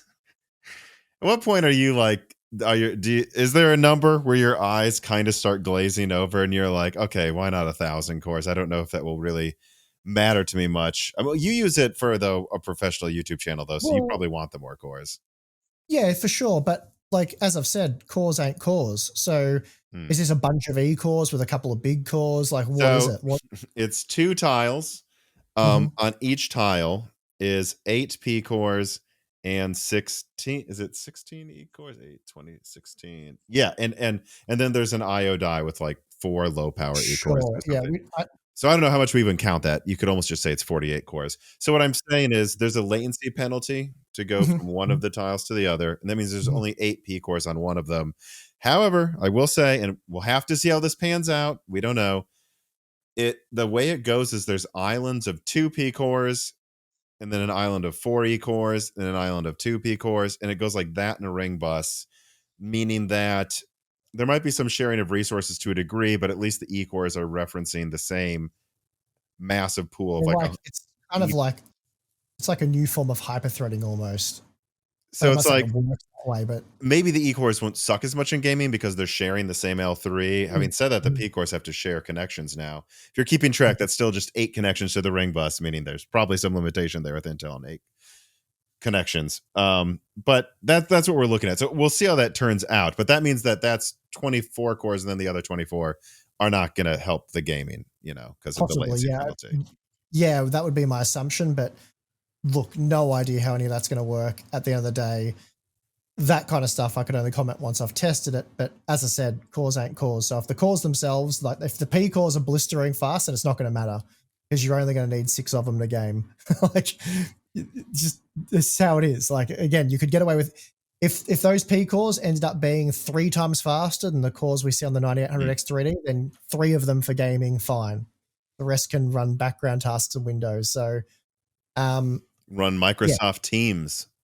Like Lunar Lake can with its E-cores, apparently. Yep. You could do that on an E-core if you want to. We'll have to see how all that plays out. So the number doesn't seem to, you don't seem to care that much about the number. It's like, just tell me the performance. Going to 52 cores, it's like... Well, even with high core count CPUs like Threadripper, if you have let's say a 32 core or 64 core, but let's say 32 core Threadripper CPU, again, the cores ain't cores because you can go get, one of the first generation Threadripper CPUs to support 32 cores, and then you can compare that to the new, 9970X, and those 32 cores are going to be way faster for productivity. So it doesn't really, even for productivity, the amount of cores doesn't matter as much as the actual core performance. And again, it becomes even more, or it's really the same thing with the E-cores, but probably I'd say more so because there's a lot more things that hinge on memory management and all that with those as to how useful they are. Buildzoid constantly jokes or says that, they're, what does he say? Cinebench accelerators, which it's a pretty good joke. There's some truth to that because they blitz Cinebench and then you run some other real world. Even Blender. Like AMD tends to pick up in Blender, and that they say that's multi-threading. It really is like an ASIC for Cinebench. Yeah. So there's some workloads where the E-cores work wonders and there's others where they're pretty underwhelming and they're not very efficient. They don't live up to their name. So there's so much to cover there, but realistically, just can't comment on it until we get it, because you can have a 56 core CPU that gets slaughtered by a 32 core CPU depending on how it's all arranged and works out. So, but I'm hoping that in the not too distant future we have some exciting, awesome Intel CPUs because that would be amazing. Yeah, it's going to be a weird one. They're very, very, very different, Zen 6 and Nova Lake. All right, final question. James Prendergast writes in and says, happy Steve's back on the show again. What I'm wondering is, what's next? what's the next big thing in gaming tech? Motherboards, fixed sound quality 15-ish years ago. SSDs were 10-ish years ago and fixed storage. DDR5 fixed issues with ECC with DDR3 and 4. X3D fixed issues with data management on CPUs. I'm assuming Intel can fix their issues in the next 3 years, and that's not going to be the thing we need to talk about. But is the only thing left on software, in your opinion? Do Intel and AMD need to go in and put resources into engine development to improve the situation? And I'm assuming NVIDIA is just going to push their features instead of improving the base performance too. Well, I think if Intel can improve, that'd probably be the biggest thing in my opinion. I mean, at the end of the day, the thing that I'm most excited for isn't a feature or isn't a new platform. It's none of that stuff. It's really competition is what, I'm always most excited for, because that's when we generally mean we have the best products on both sides of the fence and there's more options and it makes the whole industry exciting for me. But as far as like a technology like, solid state storage or something like that, can't really think of anything off the top of my head. I'm sure there's something obvious, staring me in the face. I think I actually thought of one. Windows Works. It'd be really cool if like Microsoft leaving Xbox or at least morphing it into more of a Windows platform. What is it? Level 1 Text keeps talking about how well Linux works compared to Windows. I would say for me, the next big thing would be if Microsoft makes Windows work as well as Linux or a console OS in efficiency. Yep. My God, there's so much performance left on the table. There's so many issues with a new Windows update is here and OneDrive's holding my files hostage again. Didn't know it reinstalled itself. There's so much. There's so much to improve on both the hardware and software side of things. There's the operating system, there's games with optimization, all that sort of stuff. We've seen some pretty terrible examples of game quality, game improvements over the years, but then, there's been some good examples as well. Same thing with hardware. It'd be nice to be able to buy a GPU that doesn't cost you an arm and a leg, that isn't instantly obsolete. So, yeah, I mean, I don't know. For me, it's not about a technology or an upcoming thing. It's more just about, competition improving, getting better products. And yeah, I guess my easy out here is I want everything better. Make it all better. Yeah, it'd be good if there was more of the walls breaking down between the competition. Like Valve made SteamOS put more pressure on Windows.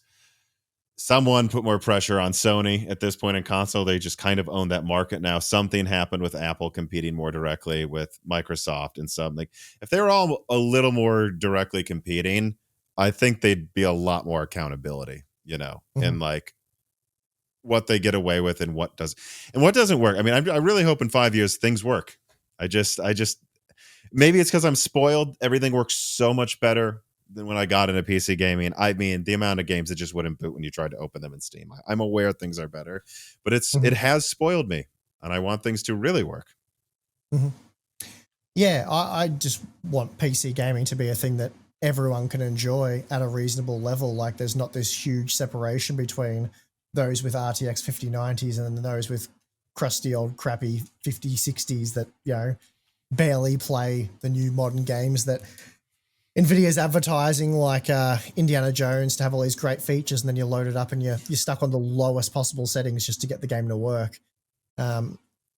So just, better experience, I think, at the entry level would be awesome, especially with gaming really exploding and growing. And, I guess I see a lot more of it now because I've got 2 kids. They're, getting close to being teenagers now. A lot of their friends, obviously my 2 daughters have computers and they game, but a lot of their friends are stuck on older Xboxes and, trying to help them out with computers or whatever. And it's like, damn, to get like a decent computer. Because my first computer that I built when I left, when I was in high school, got a job, it was 1,500 Australian dollars, which was a huge amount of money back then. And that was when computers were a million miles from being mainstream, really. And it, to save that kind of money didn't take that long. And I was getting a pretty high-end computer, really. But these days, to pull that off again, I guess 2,000 Australian dollars can get you a reasonable computer, but that's still a lot of money. I guess if you adjust for inflation from back when I did it 25 years ago or whatever, that $1,500 is worth considerably more than $2,000. But yeah, the $2,000 computer though is not great. That's the problem. I was getting like a pretty high end computer back then that played everything really, really well. Whereas a $2,000 computer today, you have to make quite a few compromises. I guess it depends on what you're playing, but I do think eventually mini PCs and APUs can not get you. How would I put it? I'm hopeful that the mid level will. I think that's probably going to just be more expensive moving forward. But I'm hopeful that the entry level can go back down to being cheap. Where, I mean, I remember when you could get a 6670 for $80, you know, and that dude at the time it was considered pretty good. 720p, 768p, 60 gaming. Now there's just no low end GPU until, like we've talked about, you get to a 9060 XT basically. I'm hopeful that you can at least get APUs where, yeah, I mean, look, they're not going to do 1440p 120, or maybe they will. I don't know actually, or they're not going to do 4K 240, but at least the game runs well. Like we can brag about the 6670 doing 720p 60, but if a low resolution is 1440p in a few years and the entry level APU is doing 1440p 60 locked, that's still a better. The game's more playable than these games we used to spend a lot on to play 30 frames per second. So my hope is the entry level can get there. yeah, maybe they'd have to get a lot better. I've been hearing about the APU thing forever and a day, and they've just always been crap and never ever made financial sense. So I guess we'll have to see. But I've been doing this for way too long, and I've heard about how the next generation APUs will be way better because we're getting DDR3, and then the next generation APUs will be way better because we're getting DDR4, and then the next generation GPUs will be way better because we're getting DDR5, and they always suck big time and just don't make financial sense. So I think the mini PCs are changing that, but that's not socketed. You know, that's not where you can upgrade. Yeah, they have their own problems as well, though. It's all the same reasons why I hate laptops and, you know, never bother with them because, you know, again, on those things, stuff like VRAM becomes even worse, and then the upgradability obviously isn't there. Oh, some of them use standard DDR5 or something if you want, but of course those ones would be slower than the soldered on memory ones, I suppose. Yeah. You lose a lot of the functionality and upgradability that you get from ATX. I mean, I'm not saying no one should ever buy them, and they're not for me. Let's just say that. But there's a lot of things I'm not interested in console gaming, handhelds. Tim loves his handhelds, but mate, I'd rather go pull some weeds out or something than play games on a handheld. But that's just me. Like, that's just my opinion. It doesn't mean anything. Just me personally. So anyway, we'll see. But yeah, I think getting a good level of gaming performance at a reasonable price that isn't almost instantly obsolete would be nice. And being almost instantly obsolete during a time of great stagnation really is something special. Yeah, because if you look at the stagnation of like some areas of the GPU performance tiers, it's like, wow, you're obsolete and you have an increased performance. Really, that's and the games don't really require much more performance lately. That's quite impressive. You've managed to do that. Mm-hmm. Well, on that note, I think we'll end the episode. Steve, once again, I want to thank you so much for coming on and being so generous with your time. As always, I think people know, but come on, where can they find you? Plug as many things related to Hardware Unboxed or anything. Plug your favorite restaurant. I don't know. Do whatever you want to plug. Well, Hardware Unboxed, type that in, you'll find me. We also have the Hardware Unboxed podcast and Monitors Unboxed, where you'll mostly find Tim. But he's all right as well. And Tim's been on here before. I think most people know Tim. Mm-hmm. Yeah. He's my sidekick. If you see him, tell him that that's Steve's sidekick. Let him know. He'll love that. I still think the Far Cry 6 benchmark, it was like it should have been you holding Steve's head on the kid. Tim's head on the kid. I still keep thinking of that. Yes, I remember you and a few people suggested that, but I was like, oh, yeah. My HR might get onto me on that one. Yeah, it does send a weird message actually if you do that, but I don't know. So I'd vote for so. But yeah, so please make sure you check them out, and as always, subscribe, comment, share, like, subscribe to Broken Silicon, a podcast app of choice as well. We have a Patreon. All of that will be in the description where you can find it. And yeah, have a good rest of your week, everybody. Bye. This podcast was brought to you by the YouTube channel and website Moore's Law is Dead. Moore's Law is Dead and Broken Silicon are trademarks of their creator, Tom. That guy is me, and I am indeed the creator, editor, writer, and showrunner of Moore's Law is Dead podcasts, videos, articles, and other media. However, it's not just me. Moore's Law is Dead is a team, with Broken Silicon co-hosted by my brother Dan, audio editing by Gerard Cortez, renders being done by the industrial designer Jean-Philippe Clermont, and special assistance is also provided by Carmen Cry and Carrie Nosugad as well. Find all of our information at www.mooreslawsdead.com on the About/Support page in the event you do want to hire me for consulting work, hire Gerard for audio work, hire Jean-Philippe for industrial design work, or you're interested in working with Carbon Cry or Carrie Nosugada as well. You can also find our long-term sponsors on that page if you want to show them some love for putting food on our tables. Or you can also mail us some love. You can send letters or hardware donations to the following address: Moore's Law is Dead, P.O. Box 60632 in Nashville, Tennessee, zip code 37206. Although, to be honest, the best way to show Moore's Law is Dead some love is to support us on Patreon. Patrons are what makes Moore's Law is Dead content truly possible. Every month, and really every day, depending on who you're talking about, me, Gerard, Dan, and Jean-Philippe are working tirelessly to provide a steady stream of content that we could not keep doing unless we knew the work was possible without being reliant on sponsors dictating every little thing we put out. Don't get us wrong, we love our sponsors, but we love directly working for you, our fans, much more. If you have any extra money, even a couple free dollars a month, consider supporting us directly on Patreon. Those couple of monthly dollars will get you access to the exclusive podcast Die Shrink, voting on subjects of future podcast episodes, the ability to ask guest questions, and of course, access to the Moore's Law is Dead Discord full of like-minded people who I am sure would love to meet you. I am one of them. Additionally, higher tiers get access to early, ad-free episodes of Broken Silicon, the ability to ask questions in all Broken Silicon episodes and Loose Ends live streams ahead of the recording, and the entire back catalog of Moore's Law is Dead podcasts, in addition to having thanks in the credits of videos and podcasts depending on the tier, with other perks available as well. And hey, if you cannot afford to support us directly every month, please do share Moore's Law is Dead videos and podcasts with friends and family, and on social media and websites like Reddit, and give Broken Silicon a 5-star review on Apple Podcasts or your preferred podcast app of choice. All of this does really help us so much. But like I said, this podcast would not be possible without the patrons directly providing predictable and reliable support every month. And so now it is time to give a personal thanks to the greatest of the fans. The following supporters are at the 10 gigahertz or higher supported levels: Brad Medlin, Drita Foles, Z Gist, Daniel D, Dick, Nicholas Buckner, Aaron Close, Jan Rauner, Toka, Daniel Hyde, MJB1, GZ Ziggy, SNES Chalmers,